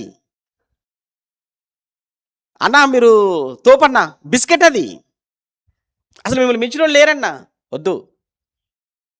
ఇవన్నీ కూడా అవతల వాడు నీకు వేసే బిస్కెట్స్ అన్నమాట. అవన్నీ కూడా మిమ్మల్ని వాళ్ళు పొగుడుతున్నారంటేనే మిమ్మల్ని పడగొడదామని, వాళ్ళు మిమ్మల్ని పొగుడుతున్నారంటేనే మిమ్మల్ని వాళ్ళు ఏం చేద్దామని, పడగొడదామని పొగుడుతున్నారు. ఇప్పుడు 12వ అధ్యాయం చదువుతున్నప్పుడు మనకు తెలుసు కదా, 12వ అధ్యాయంలోనే కదా హేరోదు తన జన్మదినం నందు రాజవస్త్రం ధరించుకొనంట సింహాసనం మీద కూర్చున్నాడట. యాక్చువల్‌గా తూరు, సీదోను ప్రాంతంలో ఉన్నటువంటి వాళ్ళకు గ్రాసం రావటం లేదు. ఎందుకంటే ఈడికి ఆళ్ళ మీద కోపం ఉంది. ఎవరికి? ఈ హేరోదుకి తూరు, సీదోను ప్రాంతంలో ఉన్నటువంటి వాళ్ళ మీద కోపం ఎక్కువగా ఉండి, ఆ ప్రాంత ప్రజలకు గ్రాసం ధాన్యం వాళ్ళకి అందించట్లేదు, పంపించట్లేదనమాట. ఆపేసాడు. వీళ్ళు ఏదో రకంగా వాడిని మచ్చిక చేసుకుందామన్న ఉద్దేశంతో మధ్యలో ఉన్న అధికారులతో మాట్లాడుకొని మొత్తానికైతే బర్త్‌డేకొచ్చారు. బర్త్‌డేకొచ్చేసిన తర్వాత ఇగ అదే అదే రోజు కూర్చున్నాడు సింహాసనం మీద మాట్లాడుతున్నాడు. మాట్లాడుతున్నాక ఇదే మనకు మంచి అవకాశం అని ఆడ ప్రసంగం వింటూ ఒక్కసారిగా వీళ్ళు ఏమన్నారంటే, "అబ్బా! హేరోదు గారు ఏం ప్రసంగం విన్నామండి ఈరోజు. మీరు మాట్లాడుతుంటే అసలు దేవుడే దిగి వచ్చి మాట్లాడుతున్నట్టుగా ఉంది. ఇది దేవుని స్వరమే కానీ ఇది మానవ స్వరం కాదనగానే ఆళ్ళకి ఎంత గ్రాసం పంపియాలో పంపించి ఎంత కావాలో పంపించేసేయండి." చూసారా? అంటే ఇప్పుడు వాడిని ఎంత పొగిడేశారు అనంటే దేవుడితో వాళ్ళని ఈక్వల్ చేసేసారు. ఆడు కూడా ఎక్కడికో వెళ్ళిపోయాడు. అంతే ఇక మళ్ళీ తిరిగి రాలేదిక. ఈలోపు దేవదూత ఏం చేసిందట? మొత్తాడు కదా! మొత్తగానే ఏమైపోయాడట? పురుగులు పడి చచ్చిపోయాడు. అంటే ఎందుకు పొగిడారన్నమాట? నీ ప్రాణం పోవడానికే పొగుడుతారు. అది గుర్తుపెట్టుకోండి. కనుక ఎప్పుడు కూడా ముఖ్యంగా యవనస్తులైన అమ్మాయిలు, అబ్బాయిలు హ్మ్. మీకే. ఆడెవడో పనికిమాలిన వాడు, తలకు మాసిన వాడు. ఆ! ఆడెలా ఉంటాడు అనంటే, ఆడు చూడటానికి బాగోడు. వాడి క్యారెక్టర్ అసలు బాగోదు. హ్మ్. వచ్చేసి, అమ్మాయి దగ్గరకొచ్చేసి, "నువ్వెంత అందంగా ఉన్నావు" అనగానే, "ఇంతవరకు ఎవరు అనలేదు ముందు వీడే అన్నాడు" అని ఆడి కోసం ఆలోచించుకుంటూ, మళ్ళెప్పుడు కలుత్తాడా? మళ్ళెప్పుడు చూత్తాడా? మళ్ళెప్పుడు అంటాడా? అని ఈ రకంగా మీరు ఆలోచించకండి. ఆడికి బిస్కెట్ ఏసాడంతే. పడ్డారా ఇక లేవరు. అలానే ఆ అబ్బాయిలు కూడా. అంటే ఆ వయసు అలాంటిది. ఎట్టి పరిస్థితుల్లో ఆ విధమైనటువంటి ఆ ఉచ్చు ఇక్కడ చూద్దాం. నెక్స్ట్ ఉచ్చు అన్న పదం ఉపయోగించాడు. తన పొరుగువానితో తన పొరుగువానితో ఇచ్చకములాడువాడు, వాని పట్టుకొనుటకు వల వేయువాడు. ఆ పదం చూసారా ఎంత బావుందో? వల అది. అదేంటంటే వాడు నీకు వేసే వల, నీకు ఏసే ఎర అది. 26, 28 సామెతల గ్రంథం. అదే సామెతల గ్రంథం 26, 28లో అబద్ధములాడువాడు తాను నలగగొట్టిన వారిని ద్వేషించును, ఇచ్చకపు మాటలాడు నోరు నష్టము కలగజేయును అన్నాడండి. ఎవరైతే మిమ్మల్ని పొగుడుతున్నారో, ఎవరైతే ముఖస్తుతి చేస్తున్నారో చాలా జాగ్రత్త. ఒకానొక రోజున వారి వలన మీకు నష్టం కలుగక తప్పదు. బాగా వినండి నిజంగా. ఒకప్పుడు మనల్ని పొగిడిన వాళ్ళు ఎవరైనా ఈరోజు మనతో ఉంటారా అంటే ఉండరు. మన కళ్ళ ముందు మనల్ని పొగుడుతారు, మన ముందు మనల్ని పొగుడుతారు, మన వెనకాల మన కోసం తప్పుగా మాట్లాడేవి, తప్పుగా చెప్పేవన్నీ చెప్తుంటారండి. అలా ఎంతమందిని మనం చూడలేం. మీ జీవిత కాలంలో ఎంతమంది మీ ముందు పొగిడిన వాళ్ళు, ఎంతమంది మీకోసం మంచిగా చెప్పిన వాళ్ళు, ఆ తర్వాత మీకు మరలా మీ వెనకాల మీకోసం ఏవంటే చెడుగా చెప్పేసి మీ మీ నాశనాన్ని కోరుకొని, మీ వెనకాల గోతులు తవ్వి మీరు పడిపోవాలని కోరుకున్న వాళ్ళు ఎంతమందిని మీరు చూడలేదు మీ జీవితంలో కూడా. కనుక ఎప్పుడైనా ఇది మీరు గుర్తుపెట్టుకోండి. మిమ్మల్ని పొగుడుతున్నారా? మిమ్మల్ని ఆకాశానికి ఎత్తుతున్నారా? ఏదో ఒక రోజున వాళ్ళే మీ పతనానికి కారణమవుతారన్న సంగతి మర్చిపోకూడదు. యేసుప్రభు చెప్పిన మాట కూడా నిజమండి. మనుషులు మిమ్మల్ని పొగుడుతారు. మనుషులు మిమ్మల్ని పొగిడినప్పుడు మీకేముంటుందన్నాడు? శ్రమ. బైబిల్ అక్షర సత్యం. అందుకే దయచేసి ఎప్పుడు చెప్తుంటాం. మీ శాలువాలకు, మీ దండలకు, మీ బొకేలకు మీరిచ్చే వాటికి ఒక దండం దయచేసి వీటికి ఎంత దూరంగా ఉంటే అంత ప్రశాంతంగా ఉంటాం. ఎందుకంటే సాతానుగాడు చూడలేడు వాటిని, భరించలేడు. ఏమాత్రం సహించుకోలేడు వాడు. వాడికి ఎలా ఉంటదంటే మంట పెట్టినట్టుగా ఉంటది. ఎప్పుడూ అంతే. లోకం మిమ్మల్ని పొగుడుతుంది. మీకు శ్రమ. మనుషులు మిమ్మల్ని పొగుడుతారు. మీకు శ్రమ. వద్దా? వద్దు. వద్దు. ఏదైనా ఉంటే అది మనసులో పెట్టుకోండి. అది క్రియల్లో చూపించండి. అభిమానాన్ని మీరు క్రియల్లో చూపించండి. మాటల్లో చూపించడం కంటే కూడా అభిమానం ఎందులో చూపించాలి? ఆ ప్రేమను మీరు క్రియల్లో చూపించండి. ఇక్కడ అంటున్నాడు, దాని వలన మీకేం కలుగుతున్నాడు? నష్టం. ఇచ్చకపు మాటలాడు నోరు నష్టము కలగచేయును అన్నాడు. ముఖస్తుతి అండి. వద్దు. రైట్. ఇక్కడ కూడా చూద్దాం. ఇక్కడి నుంచి వచ్చాం. 24కి వెళ్ళిపోదాం మరలా. టైం అయిపోతుంది. 24వ అధ్యాయము అపోస్తల కార్యములు 8వ వచనము 3వ వచనంలో మహాఘనత వహించిన ఫేలిక్సా అన్నాడు. ఏం ఘనత? ఏముంది? కాకపోతే ఆ సింహాసనం మీద కూర్చున్నాడు కదా! మరి ఆ సింహాసనానికైనా ఇవ్వాలి కదా! రైట్. ఫేలిక్సా, మేము తమ వలన ఎంతో నెమ్మది అనుభవించున్నామనగానే నిజమా? అంత బాగా పరిపాలన ఉందా నాది? అంత చక్కగా నేను పరిపాలిస్తున్నానా? పోడా! ఆడేమన్నా కిందికి వచ్చి చూస్తున్నాడు ఏంటి ఆకలితో? ఏవండి నీళ్ళు లేక, ఏవండి తిండి లేక, బట్ట లేక, గూడు లేక ఎంత ఇబ్బంది పడుతున్నారు కింది స్థాయిలో ఉన్నవాళ్ళు. అవన్నీ వదిలేసి మీ వలన మేము చాలా నెమ్మది పొందుచున్నాం అనేటప్పటికీ అయితే నా పరిపాలనకు 5కి 5 మార్కులు అన్నమాట. అయితే రేటింగ్ అనమాట అనుకుంటున్నాడు అక్కడ. మరి అలా అంటేనే ఒక్కసారిగా ఏంటంటే ఈ ఫెలిక్స్ను తన వైపు తిప్పుకోవడానికి, మీకు అర్థమైందా? అంటే ఫెలిక్స్ను గవర్నర్ను తనకు ఫేవర్గా మార్చుకోవడానికి మాట్లాడుతున్న మాటలు అనమాట. మరి లాయర్ తెలివితేటలు అలానే ఉంటాయి. లా చదువుకున్నాడు కదా. అనుభవించున్నామనియు ఈ దేశ జనమునకు సంభవించిన అనేకమైన కీడులు తమ పరామర్శ చేత, అబ్బో ఆయన పరామర్శ కూడా ఒకటి ఉందట. ఇంకెక్కడ పరామర్శ? ఒకరు, ఇద్దరు, ముగ్గురు, ఆ తర్వాత వచ్చేసి ఆ పిల్లలు, ఫ్యామిలీ, ఆ తర్వాత వచ్చేసి ఎవరు డబ్బు తీసుకొచ్చి ఇస్తాడని ఆ డబ్బు మీద ధ్యాస. వీటన్నిటి పక్కన పెట్టేసి ఇంకా పరామర్శలు కూడా ఉంటాయా ప్రజలను? కానీ మరి ఆ మాట అనాలి. అన్నప్పుడే కదా ఒకళ్ళు ఇద్దరు చేశాడనుకో, ఆ ఒకరిద్దరు చేసిందానే గుర్తు చేయాలి. ఏదో రకంగా ఏంటంటే ఆడి మనసులో ప్లేస్, ఆడి మనసులో తమ వైపుకు లాక్కోవాలి. అప్పుడు కానీ ఏమవుతుందంటే ఆ పౌలు అనే వ్యక్తికి శిక్ష పడుతుంది. అది వాళ్ళ టార్గెట్ ఏంటంటే పౌలు అనేటువంటి వ్యక్తికి శిక్ష పడాలి. అది వాళ్ళ ఉద్దేశం. ఈ దేశ కీడులు తమ పరామర్శ చేత దిద్దుబాటు అవుచున్నామని ఒప్పుకొని మేము సకల విధములను సకల స్థలములలోనూ పూర్ణ కృతజ్ఞతతో అంగీకరించున్నామయ్యా. మీ పరిపాలన మేము 100% మా పూర్తి సపోర్ట్. ఎందుకంటే అంత చక్కగా ఉంది మీ పరిపాలన. నేను తమకు ఎక్కువ ఆయాసము కలగ చేయకుండా, అబ్బో ఎంత బాగుంది చూసారా, ఇదంతా సూపర్ ఐటమ్ అనమాట. నేను మీ టైం ఎక్కువ నేను తిననండి, మిమ్మల్ని ఎక్కువ ఇబ్బంది పెట్టనండి, ఒక్క 2 నిమిషాలండి. అప్పుడప్పుడు చూడండి ఎవరైనా వచ్చినప్పుడు కానీ లేకపోతే ఫోన్ చేసినప్పుడు కానీ అని ఫ్రీగా ఒక్క నిమిషం మీ టైం నేను వేస్ట్ చేయను అంటాడు. ఒక్క నిమిషం అని అర్ధగంట అవుతుంది. జస్ట్ ఒక 2 నిమిషాలు అలా వచ్చి అలా లేదు గంట చెప్పేటప్పుడు చూడండి. అంటే మనం మన చేత ఓకే అనిపించుకోవడానికి, అదేంటంటే మన చేత ఓకే అనిపించుకోవడానికి ఆ మాట అనమాట.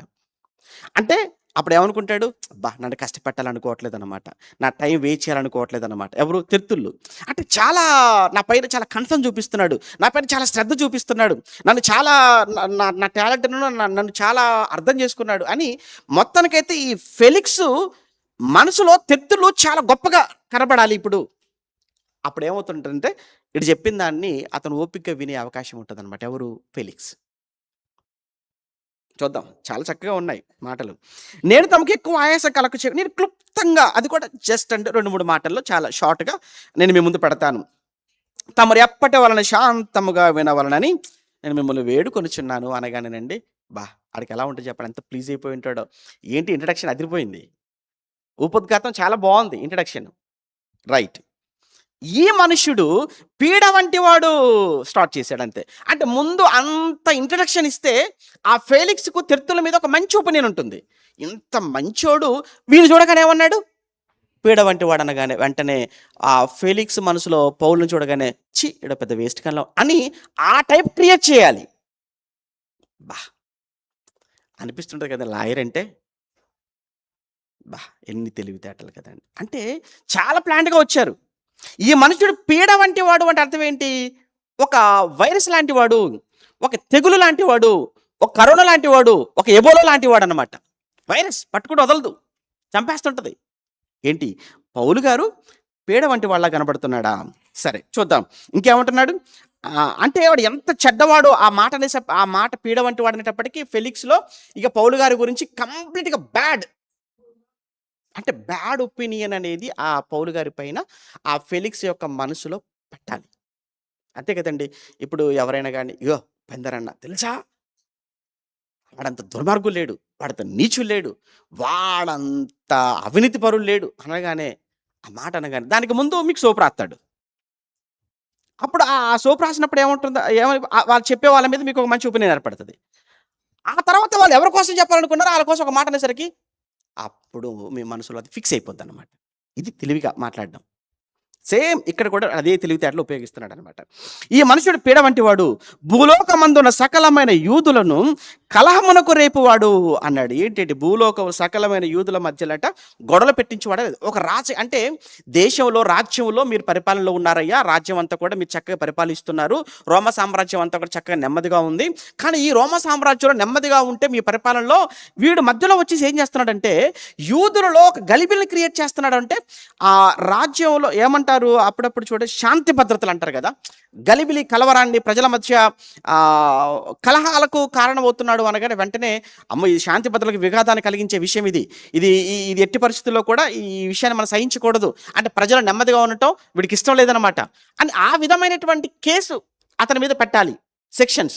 అందుకే మీరు చూడండి లాయర్లు ఎలా మాట్లాడతారు, లాయర్ గారు జడ్జి గారి ముందు ఎలా మాట్లాడతారు తెలుసా అండి, మనలాగా విస్తరించి మాట్లాడడానికి ఉండదు అక్కడ. అంటే చెప్పాలనుకున్న పాయింట్ 2-3 నిమిషాలు లేదా ఒక 5 నిమిషాలు తేల్చేసేయాలి. మనం పెద్ద మనిషి దగ్గర కూర్చున్నప్పుడు రోజంతా మాట్లాడుకుంటాం. కానీ జడ్జి కోర్టుకి వెళ్ళిపోతే లాయర్ గారు అక్కడ మాట్లాడేటప్పుడు అక్కడ పెద్ద రోజంతా మాట్లాడతారా? లేదు. ఇక్కడ నువ్వు రోజంతా చెప్పిన విషయాన్ని అక్కడ లాయర్ గారు జడ్జి ముందు 8 నిమిషాలు చెప్పాలి, 5 నిమిషాలు చెప్పాలంటే 5 నిమిషాలు చెప్పేది ఎంత పవర్ఫుల్గా ఉండాలి. అంటే నువ్వు 2-3 గంటల్లో చెప్పిన ఈ విషయాన్ని అంతటిని కూడా ఆయన 5 నిమిషాల్లో జడ్జి గారి ముందు ప్రజెంట్ చేయగలగాలి. ప్లస్ అతను నమ్మించగలగాలి, ఒప్పించగలగాలి, శిక్ష పడేటట్టుగా చేయగలగాలి అని అంటే ఈ 2 గంటలని బాధ, 2 గంటలని అభియోగాలన్నిటి 5 నిమిషాల్లో చెప్పేటువంటి పదాలు, ఆ భాష, ఆ విధానం, చెప్పే విధానం, అతను జడ్జి గారిని కన్విన్స్ చేసే విధానం, అబ్బో అది అది అది చదువుకోవాలి, అది అంతే, అది లా చదవాలి, అది అందుకే అంటారు, అందుకే వాళ్ళ లాయర్లు కదా. సేమ్ ఇక్కడ కూడా ఈ తిర్తిల్లు అదే చేస్తున్నాడు అనమాట.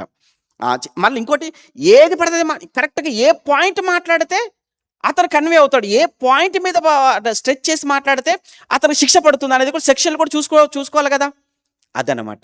అందుకు ఇవన్నీ మాట్లాడుతున్నాడు. యూదుల వలన కలహమునకు రేపువాడు, చూసారా, కలహాలు రేపేవాడికి కనబడుతున్నాడు. అంటే అర్థం ఏంటి? శాంతి భద్రతలకు విఘాతం కలిగించేవాడు అని అర్థం మన భాషలో. అంటే ఇప్పుడు ఆ సెక్షన్లు ఏముంటే చూసుకుంటారు, ఆ సెక్షన్లు అతని మీద పెట్టి జైల్లో పడేయాలి. కలహములు రేపువాడు 1. 2 నజరేయుల మతభేదమునకు నాయకుడు. నజరేయుల మతభేదం అంటే నజరేయుడని యేసు అనేటువంటి ఒక వ్యక్తి ఉన్నాడు. యేసు ప్రభు నజరేయుడు కదా, నజరేయుడని యేసు అని కదా ఆయన పిలువబడ్డాడు. వీళ్ళంతా ఎవరి కోసం మాట్లాడుతున్నారు? అపోస్తలుడైన పౌలు గారు నజరేయుడని యేసు నామమున నువ్వు లే అని అంటారు కదా. అంటే యేసు, ఆ నజరేయుడని యేసు అనేటువంటి వ్యక్తి అట ఒక మెస్సియా అట, ఆయన ఒక రాజట, ఆ రాజుకు ఒక రాజ్యం ఉందట, ఆయన సపరేట్ రాజ్యం అన్నట్టుగా వీళ్ళు ఏదేదో చెప్పి మొత్తానికి రాజా 2 ముక్కలు చేస్తున్నారు అనగానే ఆడికేమనిపించింది, అదేంటి మరి రోమా సామ్రాజ్యం ఉంది, రోమా సామ్రాజ్యం చక్రవర్తి ఉన్నాడు, రాజులు ఉన్నాడు, గవర్నర్లు ఉన్నారు, మళ్ళీ వీటి వేరొక రాజు ఉన్నారంటున్నారా? అంటే మన రాజ్యంలో ఉంటూ మన రాజ్యానికి వ్యతిరేకంగా రాజ్యాన్ని ఫామ్ చేస్తున్నారా అని వాళ్ళకి అర్థం కాదు కదా. మరి అది అర్థం కాని విషయాన్ని వాళ్ళ మనసులో పెట్టి పౌలు గారిని మొత్తానికి నేరస్తుడిగా చూపించాలి. చూద్దాం. నజరేయుల మతభేదం నాయకుడై ఉన్నట్టు మేము కనుగొంటిమి. మరి ఇతడు దేవాలయం, 3వ విషయం చూడండి, ముందు రాజకీయ కారణం, 2వది దేశానికి శాంతి భద్రతకు సంబంధించి, 3వ చూడండి, మరి ఇతడు దేవాలయమును అపవిత్రము చేయుటకు యత్నపడెను. యాక్చువల్గానండి మేము అతన్ని పట్టుకుంటేమి అన్నాడండి. ఇది ఎంత పెద్ద అబద్ధం కదండి. అసలు పౌలు గారు ఏంటి దేవాలయాన్ని అపవిత్రం చేయటం ఏంటండి? పౌలు గారు దేవాలయాన్ని అపవిత్రం చేశారా? లేదు, వాళ్ళు ఊహించారు.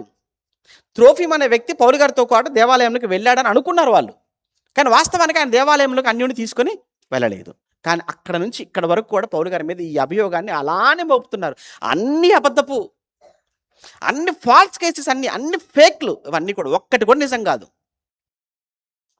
కానీ అబద్ధాలైనా కానీ ఆయన మీద ఎంత బలంగా మోపుతున్నారో, ఎటు వచ్చేసి ఏంటంటే పౌలు అనేవాడిని ఇక బయటికి రాకూడదు, అతను లోపలే ఉండిపోవాలి.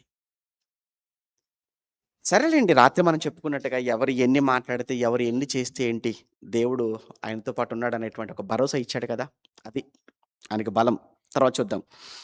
మరి ఇతడు పట్టుకున్నాము, తమరు విమర్శించిన ఎడల మేము ఇతని మీద మోపుచున్న నేరములన్నీ తమకే తెలియవచ్చును. అయ్యా, మీరు కానీ ఒక్కసారి ఇతను విచారించారా, మీకు అన్ని విషయాలు మీకు తెలిసిపోతాయి. యూదులు అప్పుడు అనగానే పక్కన యూదులు అందరూ కూడా నిజమేనండి, మీరు ఒక్కసారి విచారిస్తే అన్ని విషయాలు బయటపడతాయి అనగానే వీళ్ళు ఇంత బలంగా చెప్తున్నారు అని అంటే నిజమే కావచ్చు అని అనుకుంటారు. అనుకోరా చెప్పండి? ఫెలిక్స్ అనుకుంటాడు. రైట్, ఇంక ఇప్పుడు అయిపోయింది. ఇప్పుడు 9వ వచనంలో వాళ్ళ ఆర్గ్యుమెంట్ అయిపోయింది. 10వ వచనానికి వచ్చేద్దాం. అప్పుడు అధిపతి మాటలాడమని పౌలునకు సైగ చేయగా, అంటే ఇప్పుడు ఆయన టర్న్ వచ్చింది. ఎవరిది? పౌలు గారి టర్న్ వచ్చేసింది. పౌలు గారు ఎందుకు పౌలు గారిని అడగాలి? పౌలు గారిని అడగాలి కారణం ఏంటంటే ఆయన రోమా సిటిజన్. ఎవరు? పౌలు గారు. రోమా పౌరుణ్ణి విచారణ చేయకుండా శిక్ష విధించే అధికారం ఏ గవర్నర్ ఎవ్వరికీ లేదు. కాబట్టి ఇప్పుడు ఖచ్చితంగా పౌలు గారిని కూడా చెప్పుకోమని చెప్పాలి. మరి పౌలు గారి ఇంట్రడక్షన్ ఎలా ఉందో, ఆడిది ఎలా ఉంటే మరి పౌలు గారిది ఎలా ఉండాలి? ఇప్పుడు ఎవరికంటే ఎవరు గొప్ప? తెర్తులు గొప్ప, పౌలు గొప్ప అంటే మీరు ఎవరు గొప్ప అంటారు? ఎందుకు పౌలు గారు గొప్ప? పౌలు గారు ఆయన కూడా బాగా చదువుకున్నవాడండి. ఇప్పుడు నేనేమనుకుంటానంటే పేతురు, యోహానులు ఉన్నారండి. వాళ్ళు పౌలు గారితో పోల్చుకున్నప్పుడు వాళ్ళు చదువు తక్కువ. ఇప్పుడు 4వ అధ్యాయం మనం చదువుతున్నప్పుడు పేతురు గారి వ్యవహారం చూసి వాళ్ళు ఏమనుకున్నారట? విద్య లేని పామరులు అన్నారు. ఎవరి కోసం? పేతురు, యోహానులు. ఏంటి విద్య లేని పామరులైన పేతురు, యోహాను గారి ధైర్యాన్ని చూసినప్పుడే విస్తుపోయారు వాళ్ళు. మరిప్పుడు విద్య కలిగినటువంటి విద్యావంతుడైనటువంటి పౌలు గారి ధైర్యం ఎలా ఉంటది? విద్యావంతుడైనటువంటి పౌలు గారు మాట్లాడితే ఎలా ఉంటది?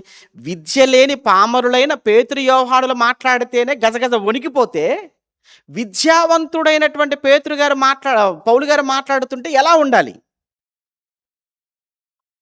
అంటే దీన్ని బట్టి ఏం అర్థం కావాలి? చదువుకోవాలి. పౌలు గారు ఆయన బాగా చదువుకున్నవాడు ఆయన. అందుకే మీరు చూడండి, ఎక్కడో అరయోపగనేటువంటి మహాసభలో జ్ఞానులకు ఏమన్నా పుట్టింది పేరు కదా ఏథెన్స్ అంటే. గ్రీసు దేశం అంటే జ్ఞానులకు నిలయం అది. ఏథెన్స్ అంటే అదొక హార్ట్ అది వాళ్ళకు. అలాంటి జ్ఞానం అని ఎప్పుడు జ్ఞానం కోసం పిచ్చెక్కిపోతున్నటువంటి వాళ్ళ మధ్యలోనికి వెళ్ళి, వాళ్ళ మధ్య నిలవబడి అనర్గళంగా పౌలు గారు చేసినటువంటి ఆ రోజు ఉపన్యాసం. మీకు తెలియబడని ఆ దేవుడు ఎవరో నేను చెప్తాను అని ప్రారంభించేశాడు ఆయన. సింగిల్‌గా వన్ అండ్ ఓన్లీ లోన్లీగా వెళ్ళాడు. ఒంటరిగా వెళ్ళాడు ఆయన. అందరికి పిచ్చెక్కించేశాడు ఆ రోజు ఆయన ప్రసంగంతో. కారణం ఆయనకున్న అనుభవ జ్ఞానం అది. చదువుకున్నాడు బాగా. అందుకే చూడండి, ఆయన పత్రికల కోసం పేతురుకి రాస్తే ఏమంటాడు? అది అందరికి అర్థం కాదు, అంత ఈజీ కాదురా బాబు. ఆయన బాగా చదువుకుంటే మీకు అర్థమవుతాయి. అది చదువు ఉండాలి, విద్య ఉండాలి. విద్య అవసరమనే కదండి మిషనరీలు మన భారతదేశానికి ఎందుకు వచ్చారండి? మన భారతదేశానికి మిషనరీలు వచ్చి వాళ్ళు మొట్టమొదట స్థాపించారు? ఒకవైపు విద్యాలయాలు, మరోవైపు హాస్పిటల్స్, వైద్యం. ప్రపంచ దేశాల నుంచి మిషనరీలు ఇండియాకు వచ్చి వాళ్ళు స్థాపించింది ఏంటంటే, దేవాలయాల కంటే ముందుగా వాళ్ళు స్థాపించింది ఏంటో తెలుసా? వైద్యము, విద్య. ఇవి ప్రజలకు అవసరం. విద్య చాలా ఎసెన్షియల్. ఎందుకంటే చదువు ఉంటేనే కదా బైబిల్ కూడా వాళ్ళు చదువుకోగలరు. ఇప్పుడు వాళ్ళ విద్యను కూడా ఎందుకు నేర్పించారు, ఎందుకు విద్యాలయాలు కట్టించారంటే కూడా అందులో ఇంకొక రీజన్ ఏంటంటే, ముందు వీళ్ళకి చదువు ఉంటేనే కదా బైబిల్ చదువుకోగలరు. చదువు లేకుండా బైబిల్ చేతికిస్తే వాళ్ళు బైబిల్ ఏం చదువుకుంటారు? అందుకు స్కూల్స్, అందుకు కాలేజెస్, అందుకు యూనివర్సిటీస్. చదువు అవసరం కనుక. ఎప్పుడు చదువు పిచ్చిదవుతుంది, ఎప్పుడు చదువు వెర్రిదైపోతుందనంటే, నువ్వు చదువుకున్న చదువుతో దేవుడికి నువ్వు భిన్నంగా దేవుడు లేడంటూ దేవుణ్ణి వెక్కిరిస్తూ బతుకుతుంటావు చూసావా? అప్పుడు ఆ చదువు నీకు దండగా. అప్పుడు నీకు ఆ చదువు వెర్రి అవుతుంది అది. అనుకుంటే పౌలు ఏమైనా వెర్రివాడైపోయాడా? లేదే. ఎంతమంది అపోలో కోసం మనం ఏం చదువుకుంటాం? విద్వాంసుడు ఎవరట? అపోలో ఎవరట? అపోలో కోసం ఏమని చదువుకుంటామండి? ఆయన విద్వాంసుడు అని చదువుకుంటాం. అపోస్తుల కార్యములు ఎన్నో అధ్యాయంలో? 17వ అధ్యాయమా? 18వ అధ్యాయం. 18వ అధ్యాయం చదువుకుంటాం. ఏమంటే 18వ అధ్యాయంలో ఆయన కోసం మాట్లాడుతున్నప్పుడు అపోల్లో గొప్ప విద్వాంసుడు అన్నమాట. లేఖనములందు ప్రవీణుడు. అందుకేనండి కొరింథీ సంఘానికి వెళ్ళి ఆయన మాట్లాడుతున్న మాట కొరింథీ సంఘం స్టాండ్ అయిపోయింది. అవసరం. చదువుకున్న వాళ్ళు మాట్లాడతారు, బాగానే మాట్లాడొచ్చు. కానీ చదువుకున్నవాడు మాట్లాడితే ఇంకెంత బాగా మాట్లాడతారు బైబిల్. అందుకు ఇక్కడ చదువుతున్నప్పుడు ఎన్నో వచనం అంటే ఎన్నో వచనం? టైం అయిపోతుంది. ఎన్నో వచనం? 10? రైట్, 10. అప్పుడు అధిపతి మాట్లాడమని పౌలుకు చేసే అప్పుడు తమరు రైట్ పౌలు గారు చూద్దాం. పౌలు గారు ఎలా సంబోధిస్తానో చూద్దాం. మహాఘనత వహించిన అవి ఏం లేవులేండి, ఎక్స్ట్రా లేవు. ఎందుకంటే తెలుసు పౌలు గారికి. రైట్. మరి అలాంటప్పుడు మరి ఆయన అటెన్షన్ ఎలా తిప్పుకోవాలి తన వైపు? ఈయన ఎలా తిప్పుకుంటాడో చూద్దాం. ఇక్కడ తమరు బహు సంవత్సరముల నుండి చూడండి, అక్కడ పౌలు గారి ఇంట్రడక్షన్ చూద్దాం. పౌలు ఎలా మాట్లాడుతున్నాడు గవర్నర్తో. తమరు బహు సంవత్సరము నుండి ఈ జనమునకు న్యాయాధిపతులై ఉన్నారని ఎరిగి నేను ధైర్యముతో సమాధానము చెప్పుకొనుచున్నాను అన్నాడు. ఆ మాటకు అర్థం ఏంటో తెలుసా? పౌలు గారు తెలియకుండానే ఆ ఫెలిక్స్ని క్లీన్ బౌల్డ్ చేశాడు. ఆ మాటతో, ఒకే మాటతో క్లీన్ బౌల్డ్ చేశాడు. ఎలా క్లీన్ బౌల్డ్ చేశాడంటారా? అయ్యా, తమరు బహు సంవత్సరముల నుండి ఈ జనమునకు మీరు న్యాయాధిపతులై ఉన్నారని ఎరిగి నేను ధైర్యముతో సమాధానం చెప్పుకొనుచున్నాను అంటే, ఆ మాటలో ఏమంటున్నాడో తెలుసా పౌలు గారు? అయ్యా, అనేక సంవత్సరాల నుంచి మీరు ఈ కుర్చీ మీద కూర్చున్నారు. అనేక సంవత్సరాల నుంచి మీరు ఈ సింహాసనం మీద కూర్చున్నారు. ఎంతో మందికి మీరు తీర్పు చెప్పారు. ఈరోజు నాకు కూడా మీరు న్యాయం చెప్పగలరన్న ధైర్యంతో నేను మీ ముందు మాట్లాడుతున్నానంటే ఏమనుకుంటాడు? అంటే నేను న్యాయం చెప్పగలనని, నేను మాట్లాడగలనని, నేను జడ్జిమెంట్ సరిగ్గా ఇవ్వగలనని ఈ పౌలుకి నా మీద బాగానే నమ్మకం ఉందన్నమాట. తెలియకుండా కానీ చూసారా ఇరికించేశాడు. ఆడేమో పెద్ద ధూపం వేశాడు. ఓ ఘనత వహించిన మీరు అట్లా ఇట్లా అదంతా. ఇక్కడ ఏమీ లేదు. అయ్యా, మీ మీద నాకు నమ్మకం ఉంది. మీరు న్యాయం జరిగించాలని నమ్మకం ఉంది. చాలా సంవత్సరాలుగా ప్రజలకు మీరు న్యాయం చేశారని నమ్ముతున్నాను. ఆ ధైర్యంతో నేను మీ ముందు నా సమస్యని మీ ముందు పెడుతున్నాను. చాలా ప్లెజెంట్‌గా ఉంది. అమ్మో! ఇంత నమ్మకం ఉందా నా పైన అనుకున్నాడు. ఇప్పుడు వింటున్నాడు ఇక చాలా జాగ్రత్తగా. ఎన్నో వచనం? 11. యెరూషలేములో ఆరాధించుటకు నేను వెళ్ళిన నాటి నుంచి జస్ట్ కేవలం 12 డేసేనయ్యా నేను వెళ్ళింది. ఇప్పటికి నేను యెరూషలేములో ఉన్నది కేవలం 12 రోజులు మాత్రమే అయింది. అందులో 5 రోజులు ఇక్కడే ఉన్నాను. అంటే అంతకుముందు యెరూషలేములో జస్ట్ 1 వీకెండ్ అక్కడ ఉన్నాను. చూద్దాం.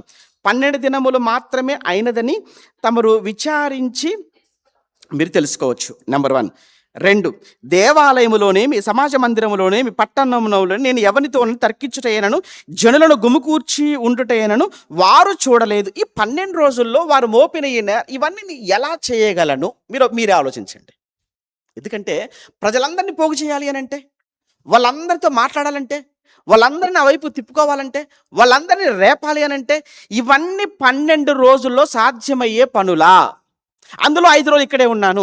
ఇవన్నీ వారం రోజుల్లో నేను ఇవన్నీ కూడా చెయ్యగలనని వాళ్ళు మోపారులే. కానీ ఇవన్నీ ఇన్ని రోజుల్లో జరిగేటువంటి కార్యక్రమాలేనా అనగానే ఆ ఫస్ట్ పాయింట్కే ఆలోచనలో పడాలి. ఎందుకంటే ఇది వారం రోజుల్లో లేదా 12 రోజుల్లో సాధ్యమయ్యే పనులు కావు.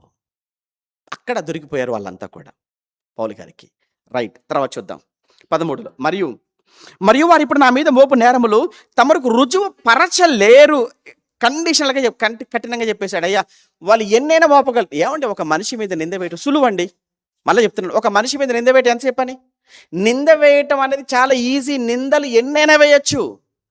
నింద వేయటం సులువేమో, కానీ నిరూపించడానికి నీ జీవితం సరిపోతుందా? నీ బ్రతుకు సరిపోతుందా నిరూపించడానికి? మాట్లాడద్దు. పాపం ఎవరి జీవితాలను కూడా బాధ పెట్టకూడదు. ఎవరి జీవితంలో కూడా మనం ఇన్వాల్వ్ అవ్వకూడదు. మనకేంటంటే మనం వదిలేస్తాం. ఎంతసేపు ఎదుటి వాళ్ళ కోసం ఆలోచిస్తూ ఉంటాం. అదే కదా చెప్పాను. మనం వదిలేస్తుంటాం. ఎంతసేపు ఎదుటి వాళ్ళ కోసం ఆలోచిస్తుంటాం, ఎదుటి వాళ్ళ కోసం మాట్లాడుతుంటాం, ఎదుటి వాళ్ళ పైన దృష్టి పెడుతుంటాం. అదేదో కాస్త నీకు వైపు, నీ కుటుంబం వైపు, నీ అనుకున్న వాళ్ళ వైపు ఒక్కసారి నువ్వు దృష్టి పెట్టి చూడు. ఇంకప్పుడు ఎవ్వరి కోసం ఆలోచించే తీరిక కానీ మాట్లాడే సమయం కానీ నీకు ఉండదు.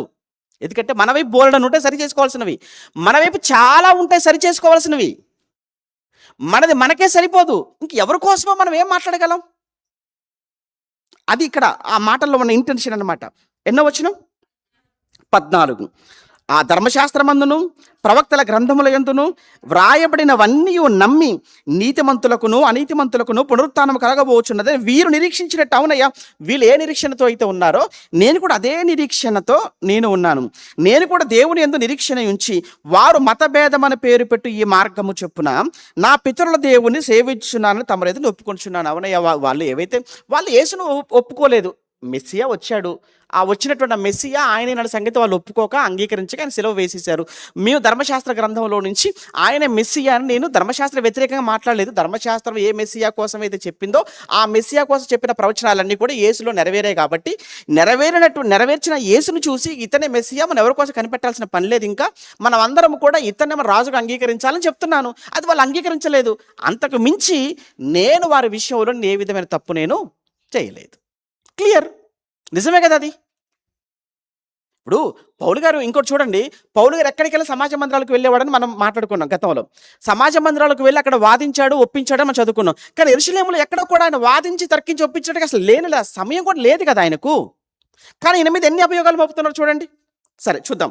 ఎన్నో వచనం తర్వాత, కొన్ని సంవత్సరాల తర్వాత నేను నా స్వజనులు అది 17 కొన్ని సంవత్సరాల తర్వాత నేను నా స్వజనులకు దాన ద్రవ్యము కానుకలను అప్పగించుటకు నేను వచ్చాను. నేను ఇక్కడ రావడానికి కూడా కారణం ఏంటంటే, పోగు చేసిన డబ్బంతా కూడా ఇక్కడికి ఇచ్చేసి వెళ్ళిపోదాము. ఇక్కడి నుంచి నేను రోమాకి వెళ్ళాలి. అది నా ప్లాన్ అది. కానీ సడన్‌గా నన్ను ఇక్కడ బంధించేశారు. నా మీద నేరాలు మోపి అపార్థం చేసుకొని. నేను శుద్ధి చేసుకున్న వాడని ఇలాగ అప్పగించుండగా వారి దేవాలయంలో నన్ను చూచితిరి. నేను గుంపు కూర్చి ఉండలేదని అసలు ఎక్కడ కూడా నేను గ్రూప్ నేను ఎక్కడ కూడా నేను కూర్చోబెట్టలేదు. ఎక్కడ కూడా నేను గుంపుని సమకూర్చలేదు.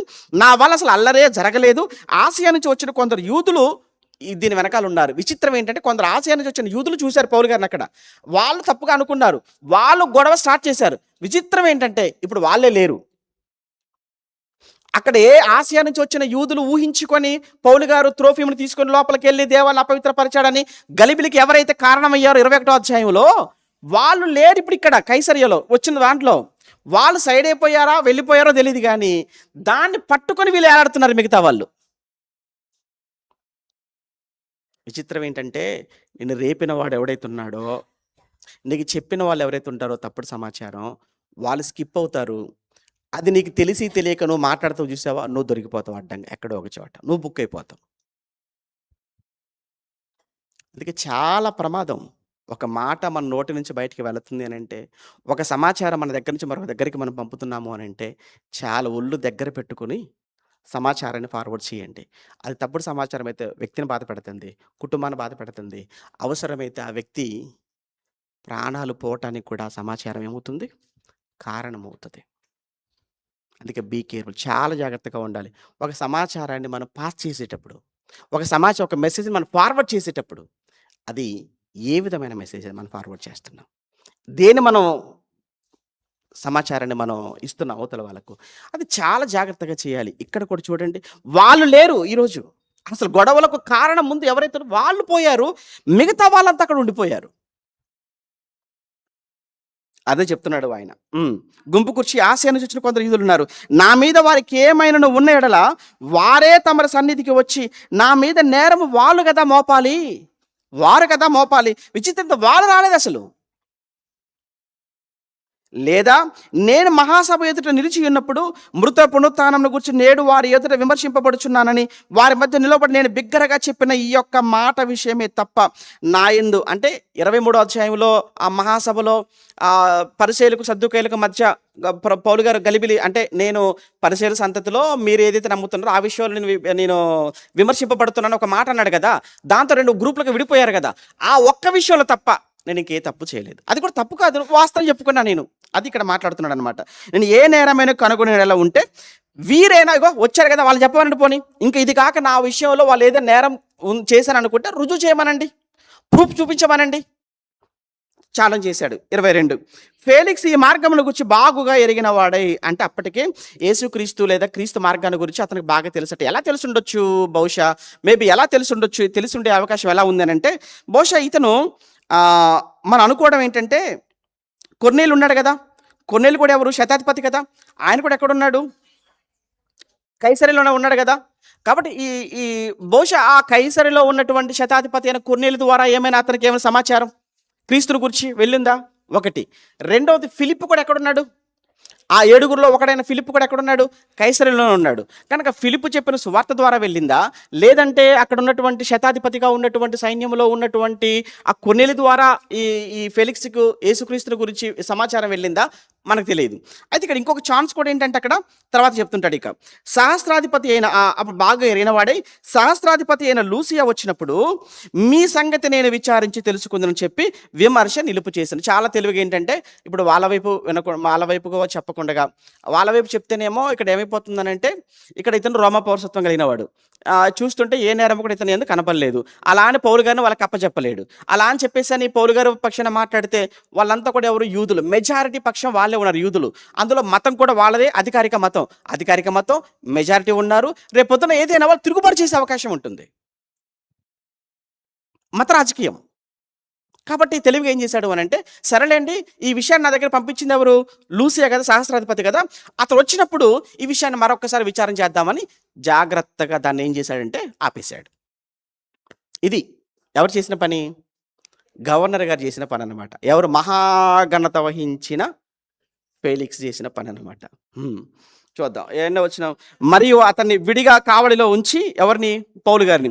మరియు అతను విడిగా కావలిలో ఉంచి అతనికి పరిచారం చేయుటకు అతని స్వజనులలో ఎవరిని ఆటంకపరచకూడదని శతాధిపతికి ఆజ్ఞాపించాను. అతని కావలిలో పెట్టేశాడు, గదిలో పెట్టేశాడు. ఇక మీ శతాధిపతిని పిలిచాడు. ఇతనికి అతను ఎవరిని కలవాలంటే కూడా కలవచ్చు. అతని కోసం స్పెషల్గా చూడండి అతన్ని. ఎందుకంటే విచారణ ఖైదీ ప్లస్ రోమ పౌరసత్వం కలిగినవాడు. కాబట్టి విచారణ ఖైదీ రోమ పౌరసత్వం కలిగిన వాడు కనుక నేరం రుజువు అవ్వలేదు కాబట్టి అతనికి ఫ్రీ అంటే ఇతను బయటికి వెళ్ళకూడదు, పౌలు గారు బయటికి వెళ్ళకూడదు. కానీ పౌలు గారి దగ్గరికి ఎవరైనా రావచ్చు, కలవచ్చు, అతని దగ్గర ఉండి పరిచర్య అతనికి చేయొచ్చు. సేమ్ ఇదే మనం అపోస్తలుల 28 లాస్ట్లో కూడా మనం చదువుకుంటాం. రోమాకి వెళ్ళిన తర్వాత కూడా 2 సంవత్సరాల పాటు అద్దె ఇంట్లో ఉంటాడు, హౌస్ అరెస్ట్ అయి ఉంటాడు. అందరూ ఆయన దగ్గరికి వస్తుంటారు, అందరికీ ఆయన పరిచర్య చేస్తుంటాడు, వచ్చిన వీళ్ళు పరిచర్య చేస్తుంటారు. ఈయన మాత్రం బయటికి వెళ్ళడు, అక్కడ కూర్చొని పత్రికలు రాస్తుంటాడు. సేమ్ ఇక్కడ కూర్చొని కూడా పౌలు గారు 2 years అక్కడ చెప్తాడు. అక్కడ చూడండి, ఆటంకపరచకూడదు శతాధిపతికి ఆజ్ఞాపించాడు. కొన్ని దినములైన తర్వాత ఫేలిక్స్ చూద్దాం 24. కొన్ని దినములైన తర్వాత ఫేలిక్స్ యూదురాలైన ద్రుసిల్లాను తన భార్యతో కూడా వచ్చి పౌలును పిలిపించి క్రీస్తు యేసునందు విశ్వాసం గురించి అతను బోధింపగా వినను. వచ్చాడట. వచ్చేసి భార్య ఎవరు? యూదురాలు కదా. యూదురాలు కాబట్టి ఖచ్చితంగా ఆవిడకు ధర్మశాస్త్రాల గురించి, లేఖనాల గురించి ఎంతో కొంత అవగాహన, దేవుని గురించిన అవగాహన ఉంది. ఇద్దరు వచ్చారు, కూర్చున్నారు. వచ్చేసి పౌలు గారిని పిలిచేసి, ఏమయ్యా పౌలు, చెప్పు, యేసుక్రీస్తు గురించి చెప్పు, ఏదైనా మేము వింటాం అన్నారట. అన్నప్పుడు ఆయన క్రీస్తు యేసునందు విశ్వాసమును గురించి అతను బోధింపగా వినడం.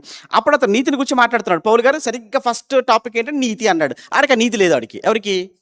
ఆడ అవినీతి పరుడు కదా, నీతి లేదు వాడికి. నీతి ఎలా కలుగుతుంది అన్నాడు? విశ్వాసం వల్ల కదా. విశ్వాసం వల్ల కదా నీతి అనేది కలుగుతుంది. అబ్రహాము దేవుని నమ్మాను, అది అతనికి ఎలా నీతిగా ఎంచబడను అన్నమాట మనం చదువుకుంటాము. ఇక్కడికి వచ్చేటప్పటికి ఏంటంటే వీడు ఒకవేళ నీతి లేకపోతే, నీతికి వ్యతిరేకమైన పదం దుర్నీతి. దుర్నీతి చేత సమస్తమును అడ్డగించు. దుర్నీతి పరుల మీద దేవుని యొక్క ఏమంటారు? ఉగ్రత. మీరు రోమపత్రిక 1వ అధ్యాయం మీరు చదువుతున్నప్పుడు అక్కడ నీతి దుర్నీతి గురించి మాట్లాడుతూ నీతి ఎలా కలుగుతుంది? దేవుని వల్ల నీతి కలుగుతుంది అంటాడు. దేవుని వల్ల కలిగే నీతిని నువ్వు అందుకున్నప్పుడు నీకు దుర్నీతిలో నువ్వు ఉంటావు. దుర్నీతిలో ఉన్నప్పుడు ఏంటంటే సత్యాన్ని ప్రతిదాన్ని అడ్డగిస్తూ ఉంటావు. మంచి అనేది నీకు అసలు ఏమాత్రం ఎక్కదు. అప్పుడు దేవుని యొక్క ఉగ్రత నీ మీదకి ఏమవుతుంటుంది? దిగుతుంటుంది. ఈ మాటలు చెప్తున్నప్పుడు వాడికి అసలు మింగుడు పడట్లేదు అనమాట. ఎవరికి? ఏమో నీతిగా నడుచుకున్నాడు చెప్పండి? ఏమో నీతిగా నడుచుకున్నాడా? లేదు. డబ్బు కోసం ఇటు ఇద్దరు భార్యలు చేసుకున్నాడు. ఆ తర్వాత వచ్చేసి మళ్ళీ 3 ఆవును కూడా తెచ్చేసి ఆ ఫ్యామిలీ పాడు చేసి పెట్టేసుకున్నాడు. ఆ తర్వాత ఇప్పటికీ ఇంత పొజిషన్లో కూడా అవినీతి కోసం, ఇంకా డబ్బు కోసం ఇంకా ఎదురు చూస్తూ ఉన్నాడు. అంటే ఎక్కడ నీతి లేని వ్యక్తి అనమాట. సరిగ్గా నీతి గురించి మాట్లాడాడు పౌలు గారు. చూద్దాం. తర్వాత ఆశా నిగ్రహము అంటే చూసారు. ఆశా నిగ్రహము అని అంటే ఆశలను నిగ్రహించుకోవటం, కోరికలు ఆపుకోవాలి. దానికోసం సామెతల గ్రంథంలో ఒక మాట అంటాడు. ఇప్పుడు ప్రాకారం లేని పట్టణం ఎలా అయితే పాడైపోతుందో అలానే మనసును ఆపుకోలేని వాడి జీవితం కూడా ఏమైపోతుంది? బిర్యానీ తినాలనుకుంటున్నావా? ఆపుకోలేవా? తిన్నంతసేపు హ్యాపీగా ఉంటుంది, తిన్నంతసేపు రుచిగా ఉంటుంది. తిన్న తర్వాత మోషన్స్ పడతాయి, తిన్న తర్వాత ట్యాబ్లెట్ వేసుకోవాలి, తిన్న తర్వాత సెలైన్ పట్టాలి, తిన్న తర్వాత హాస్పిటల్కి వెళ్ళాలి. కాస్త అప్పుడు అనుకుంటావు అనవసరంగా తినకుండా బాగుండేది. అప్పుడే ఆల్రెడీ హాస్పిటల్కి వెళ్ళిపోయావు. అంటే జస్ట్ మీకు అర్థం కావడానికి చెప్పాను. ఏదైనా ఆశా నిగ్రహము, ఆశలను నిగ్రహించుకుంటే, కోరికలు అణుచుకుంటే, కోరికలను ఆపుకోగలిగితే, అదుపులో పెట్టుకోగలిగితే జీవితం బాగుంటుంది. లేదు అనుకుంటే జీవితం ఒకరోజు దుఃఖం, విచారం, వేదన, రోదనకు లోనవలసిన పరిస్థితి వచ్చేస్తుంది. అందుకే అంటాడు కదా, అది సామెతల గ్రంథంలో ఎక్కడ 25-28 చెప్తాడు ఆ మాట. ఏమంటాడు? ప్రాకారం లేని పట్టణము, అదుపు లేని మనసును అదుపు చేసుకోకపోతే అది కూడా అలానే పాడైపోతుంది అన్నమాట జ్ఞాపకం చేస్తుంటాడు. రైట్. ఆశా నిగ్రహం గురించి చెప్తాడు. తర్వాత రాబో విమర్శ అని చూసారా? ఇంకేం లేదు. ఇంకా నెక్స్ట్ వచ్చేసి ఏంటంటే తీర్పు గురించి మాట్లాడుతున్నాడు. అప్పుడే తీర్పు అంటే యేసుప్రభు వస్తాడు, యేసుప్రభు సింహాసనం. అయ్యో సార్ ఫెలిక్స్ గారు, మీరు ఇప్పుడు కూర్చున్నారు, నేను మీ ముందు నిలబడ్డాను, మీరు కూడా రేపు పొద్దున్న నాతో పాటు ఉంటారు సార్, అక్కడ నిలబడాలి నాతో పాటు మీరు కూడా. మీరే కాదు సార్, మీ పైన చూసారు, బాస్ ఉన్న చూసారు, ఆ కైసర్ గారు, సీజర్ కదా, క్లాడియస్ అంటారు, లేకపోతే ఆ తర్వాత వచ్చిన నీరో అంటారు, ఎవడైనా కావచ్చు ప్రపంచంలో. అందరూ కూడా యేసుప్రభు ఆయన సింహాసనం మీద కూర్చుంటాడండి. ఆయన బాస్, అప్పుడు ఆయన జడ్జి అండి. ఆయన ముందు అందరూ ఏమవ్వాలి? నిలబడాలి సార్. అప్పుడు నిలబడగలరా మీరు ఆయన ముందు? ఇప్పుడేదో మీరేదో అంత గొప్పలాగా అక్కడ కూర్చొని చాలా వచ్చిన వాళ్ళకి పోయిన వాళ్ళకి నువ్వు అట్లా ఇట్లా అని ఏదో మాట్లాడుతున్నావు. ఒక్కసారి నువ్వు ఆయన ముందు, దేవుని ముందు నిలబడగలవా? అందరి కోసం మాట్లాడుతున్నావే, అందరికి తీర్పులు చెప్పేస్తున్నావే, అందరూ అట్లా ఇట్లా మాట్లాడుతున్నావే. ఒకవేళ ఏసీ రాత్రి వస్తే ఆయన ముందు నిలబడగలవే? ఒక్కసారి నిన్ను ఆలోచించుకో. మనిషి ముందే నిలబడలేవు నువ్వు, ఆయన ముందు నువ్వే నిలబడతావయ్యా. మనిషి ముందు నిలబడలేని మనిషి దేవుని ముందే దేవుని ముందు నిలబడితే నీ రహస్య జీవితాన్ని కూడా ముందుకు తీసుకొచ్చి చూపిస్తాడు ఆయన. మర్చిపో, నీ రహస్య జీవితాన్ని కూడా ముందు పెడతాడు. ఎవరు నిలబడగలడు ఆయన ముందు? ఈ మాటలన్నీ విన్న తర్వాత అనవసరంగా పిలిపించుకున్నాను, అనవసరంగా అనవసరంగా నేను ఎలా అంటే ప్రసంగం చేయించుకున్నట్టుగా పిలిపించి మరి మాటలతో ఇబ్బంది పడినట్టుగా ఉందని అనుకుంటున్నాడేమో బహుశా. తర్వాత చూద్దాం, తర్వాత ఏం జరిగిందో చూద్దాం. ఫేలిక్స్ మిగుల భయపడి, అబ్బో ఆ మాట చూడండి, మిగుల భయపడిపోయాడంటే అర్థం ఏంటి? పౌలు గారి ప్రసంగం ఎలా ఉంటాయనంటే భయపెట్టే ప్రసంగాలే. పౌలు గారి ప్రసంగాలు ఎలా ఉంటాయంటే భయపెట్టే ప్రసంగాలు, ఆలోచింపచేసే ప్రసంగాలు, ఆశ్చర్యపరిచే ప్రసంగాలు, భయపెట్టే ప్రసంగాలు. ఈ రోజుల్లో భయపడే ప్రసంగాలు చెప్తే వింటారు ఎవరైనా? ఎవడిపోయినాడంటే ఇది ఏంటంటే బాబు, ఎప్పుడు కూడా భయపడుతుంటాడు, ఎప్పుడు పాతాళం అంటాడు, నరకం అంటాడు, జాగ్రత్త అంటాడు, అదంటాడు, ఇదంటాడు. ఒకసారి ఆకాశపాకిలు ఇప్పుతాడని చెప్పొచ్చు కదా, పట్టుకోలేని ఆశీర్వాదం కుమ్మరిస్తాడని చెప్పొచ్చు కదా, నీ ఇంట్లో పాత్రలు మొత్తం నిండి పొర్లుతుంటాయని చెప్పొచ్చు కదా, నీ ధాన్యం, నీ కొట్లలో ధాన్యం పొంగి పొర్లుతుందని చెప్పొచ్చు కదా, నీకు ఆశీర్వాదాలు వస్తాయి. అసలు ఆశీర్వాదాలన్న మాటే ఉండవు ప్రసంగంలో. ఎప్పుడు చూడండి దేవుడు చంపేస్తాడు, తిరగబడతాడు, ఆయన గండగొడలవాడు, భయంకరుడు, క్రూరుడు, ప్రతిదినం కోపడతాడు, కొరడబడతాడు. ఇయే నా ప్రసంగాలు. మరి ఏం చేద్దాం? మరి ఈ రోజుల్లో ప్రస్తుతానికైతే ఇంకా అవే ప్రసంగాలు అవసరం అనిపిస్తుంది. అవే అవసరం. ఏమంటున్నాడటండి ఆయన? మిగుల భయపడి ఇప్పటికి వెళ్ళిపోయా, ఇప్పుడు ఈ భయపడ్డాలే కానీ మారట్లే. చూసావాడు భయపడిపోయాడు. భయపడిపోయావని అంటే నాకు బాప్తిసం ఇచ్చి అనాలి, అలా అంటలేదు. వెళ్ళిపో అనేస్తున్నాడు ఇక పౌలు గారిని. మారట్లేదు. ఇప్పటికి వెళ్ళము, నాకు సమయమే. నీకు సమయమా? నీకు సమయం ఉందా? 2 కొరింథీ పత్రిక 6:2లో నేడు అని సమయం ఉండగానే మార్పు చెందురా, ఈ రోజే ఆఖరి రోజురా, ఇదే రక్షణ దినవరా అంటే నేను మళ్ళీ పిలిపిస్తాలే, మళ్ళీ పిలిపించినప్పుడు అప్పుడు చెప్తులే వాక్యం, ఇప్పుడు ఒక ఆపేసి అనేస్తున్నాడు. పాపం ఈ రోజు వరకు రాలేదు, 4 రోజులు క్లాసులు జరుగుతున్నాయి, రేపు వద్దాం అనుకుంటారు. రేపు క్లాస్ ఉంటుంది కదా ఇక్కడ. మేము చాలా బిజీగా ఉండి రాలేకపోయామండి, రేపు ఉంటే బాగుండు అనుకుంటాం. నీకు ఫ్రీగా ఉన్నప్పుడు క్లాస్ ఉండదు. క్లాస్ ఉన్నప్పుడు నువ్వు ఫ్రీ చేసుకోవాలి. అర్థమైందా?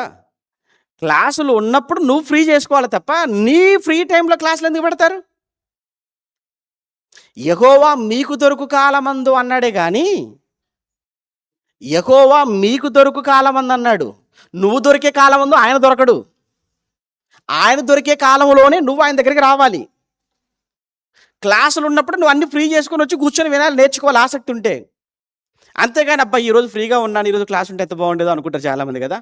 అబ్బా మీటింగ్స్ నెక్స్ట్ మంత్ అయితే ఎంత బాగుండే, అప్పుడు ఫ్రీగా ఉండేవాడిని అనుకుంటా. నీకు ఫ్రీగా ఉన్నప్పుడు, నువ్వు ఖాళీగా ఉన్నప్పుడు, నీకు వీలుగా ఉన్నప్పుడు అదంతా నీ చేతిలో లేదు. అని కాలచక్రమే నీ చేతిలో ఉందా ఏంటి? నువ్వే తిప్పుతున్నావేంటి విషయాన్ని? ఏమైనా తప్పది. మనం వాక్యానికి, దేవునికి మనం అనుకూలంగా అన్నీ మార్చుకోవాలి తప్ప అలా మాట్లాడకూడదు మనం. ఇక్కడ చూడండి, వెళ్ళిపో, నాకు మళ్ళా సమయం వచ్చినప్పుడు మళ్ళీ నేను పిలుస్తాలే, అప్పుడు చెప్దూలే అంటున్నాడు అనమాట. అది చూడండి, ఎన్నో వచ్చిన 26. తర్వాత పౌలు తనకు ద్రవ్యం దొరుకునని ఆశించి, చూసారా, తర్వాత పౌలు గారి దగ్గర డబ్బు, ఇంత వాక్యం విన్న తర్వాత కూడా డబ్బు పిచ్చిపోలే. చూడండి, ఇంకా ఇటు భయపడ్డాడట, భయపడిపోయి కూడా ఇంకా అవినీతి మానుకోవట్లేదు. ఎంత విచిత్రంగా కూడా చూసారా వీడు. ఇప్పుడు భయపడ్డాడని ముందు మాటలో ఉంది, భయపడిపోయి వెళ్ళిపో అన్నాడు. మరలా ఎందుకు పిలిపిద్దాం అనుకుంటున్నాడట? పౌలు గారి దగ్గరనే డబ్బు, ఇది ప్రసంగికుడైన ఆయన దగ్గరనే డబ్బులు ఆశపడుతున్నాడంటే ఇక ఆడికి ఏం భయం ఉంది చెప్పండి? ఇక వాక్యం చెప్పి ప్రసంగం చేసి నేను భయపెట్టాడే పౌలు, ఆయన దగ్గర కూడా డబ్బులు దొరుకుతాయని నువ్వు ఆశపడుతున్నావు అంటే ఇక నిన్ను ఎవడు మారుస్తాడు? అసలు నువ్వు మారే క్యాండిడేటేనా నువ్వు? అదండి ఫెలిక్స్. ఎవరి ఫెలిక్స్? మహా ఘనత వహించిన ఫెలిక్స్ అనమాట. అది ఇది ఘనత. ఎన్నో వచ్చిన 27. 2 సంవత్సరాల తర్వాత ఫేలిక్స్ ప్రతిగా పోర్క్యూ ఫేస్తూ వచ్చును. అప్పుడు ఫేలిక్స్ యూదుల చేత మంచివాడు అనిపించి, చూసారా, ఆడ చూడండి, వాళ్ళ చేత మంచి అనిపించుకోవడానికి. ఎవరి చేత? ఏంది, మెజారిటీ వాళ్ళే కదా, మరి వాళ్ళ చేత మంచి అనిపించుకోవాలని అనుకొని కోరి పౌలును బంధకములోని, నాకెందుకు వచ్చిన పది విడిచిపెడితేనేమో వాళ్ళ కోపం, లోపల ఉంచినా పర్వాలేదు కానీ బయటికి వదిలితే మాత్రం ఇంతమందికి నేను ఏమైపోతాను? శత్రువుని అయిపోతాను. కాబట్టి ఈ పౌలుని అలా లోపల పెట్టేసి నేను అలా బయటికి వెళ్ళిపోయాను అనుకోండి, ఇక్కడి నుంచి ఏ గొడవ ఉండదు అనుకున్నాడు. మొత్తానికి 2 సంవత్సరాల కైసరియలో పౌలుని ఏం చేశారు? బందీగా 2 years ఉండిపోయాడు అక్కడే కైసరియలో. ఇంతటితో 24వ అధ్యాయం ముగిసిపోయింది. మరి తర్వాత ఏం జరిగింది? తర్వాత ఇంకోడు వచ్చాడు. ఎవడు? ఫేస్‌తో వచ్చాడు. 4Q ఫేస్‌తో వచ్చాడు. ఆయనెవరు? ఆడో గవర్నర్ అనమాట. మరి వాడొచ్చి ఏం చేసాడు ఈ కేసుని? ఆడొచ్చి వాడొక రకంగా డీల్ చేస్తాడు. మరి అలా డీల్ చేసి ఆయనకి మరి పౌలు గారు ఏమి చెప్పారు సమాధానం? ఈయన ఆడితో ఏం మాట్లాడాడు అనేది 25వ అధ్యాయం. అది ఆదివారం ఉదయం మాట్లాడుకుందాం. ఓకే. Sunday morning. చదువుకొని రండి. ఇప్పుడు నెక్స్ట్ 25వ అధ్యాయం చెప్తామన్నప్పుడు 25వ అధ్యాయం చదువుకొని వచ్చారనుకోండి ఎంత బావుంటది. హ్మ్. ఓకేనా? ప్రార్థన చేసుకుందాం. పరిశుద్ధుడా మా కన్న తండ్రి మీకు వందనాలు నాయనా. మీరు మాకిచ్చిన ఈ వాక్యం గొప్పది. ఈ వాక్యంలోని జ్ఞానాన్ని నేర్చుకోవడానికి మీరు చూపించిన ఈ భాగ్యానికి, ఈ కృపకు ఎనలేని కృతజ్ఞతలు చెల్లించుకుంటున్నాం తండ్రి.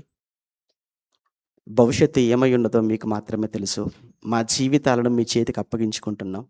మీ చిత్తాన్ని మా జీవితంలో జరిగించమని ప్రాధేయపడుతున్నాం. ఎట్టి పరిస్థితుల్లో వాక్యాన్ని తప్పిపోకుండా, వాక్యాన్ని ముందు పెట్టుకొని, వాక్యానుసారంగా మా బ్రతుకులను కొనసాగించుకోవటానికే 100కి 100 ప్రయత్నపడుతున్నాం. అయినప్పటికీ సాతాను విజృంభించి ఎలానైనా అందరినీ కూడా తండ్రి వాడు చేజిక్కించుకోవాలి అని, పడగొట్టాలి అని వాడు చేస్తూనే ఉంటాడు. మా జీవితకాలం అంతా వాడితో మాకు యుద్ధం ఉంది, పోరాటం ఉంది. పోరాటం లేని రోజు లేదు, పోరాటం లేని సమయం లేదు వాడితో మాకు.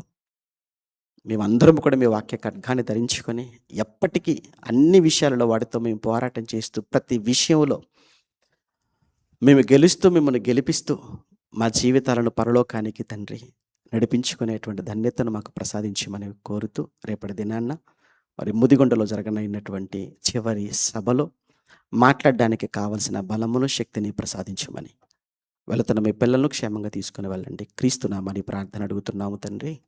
ఆమేన్.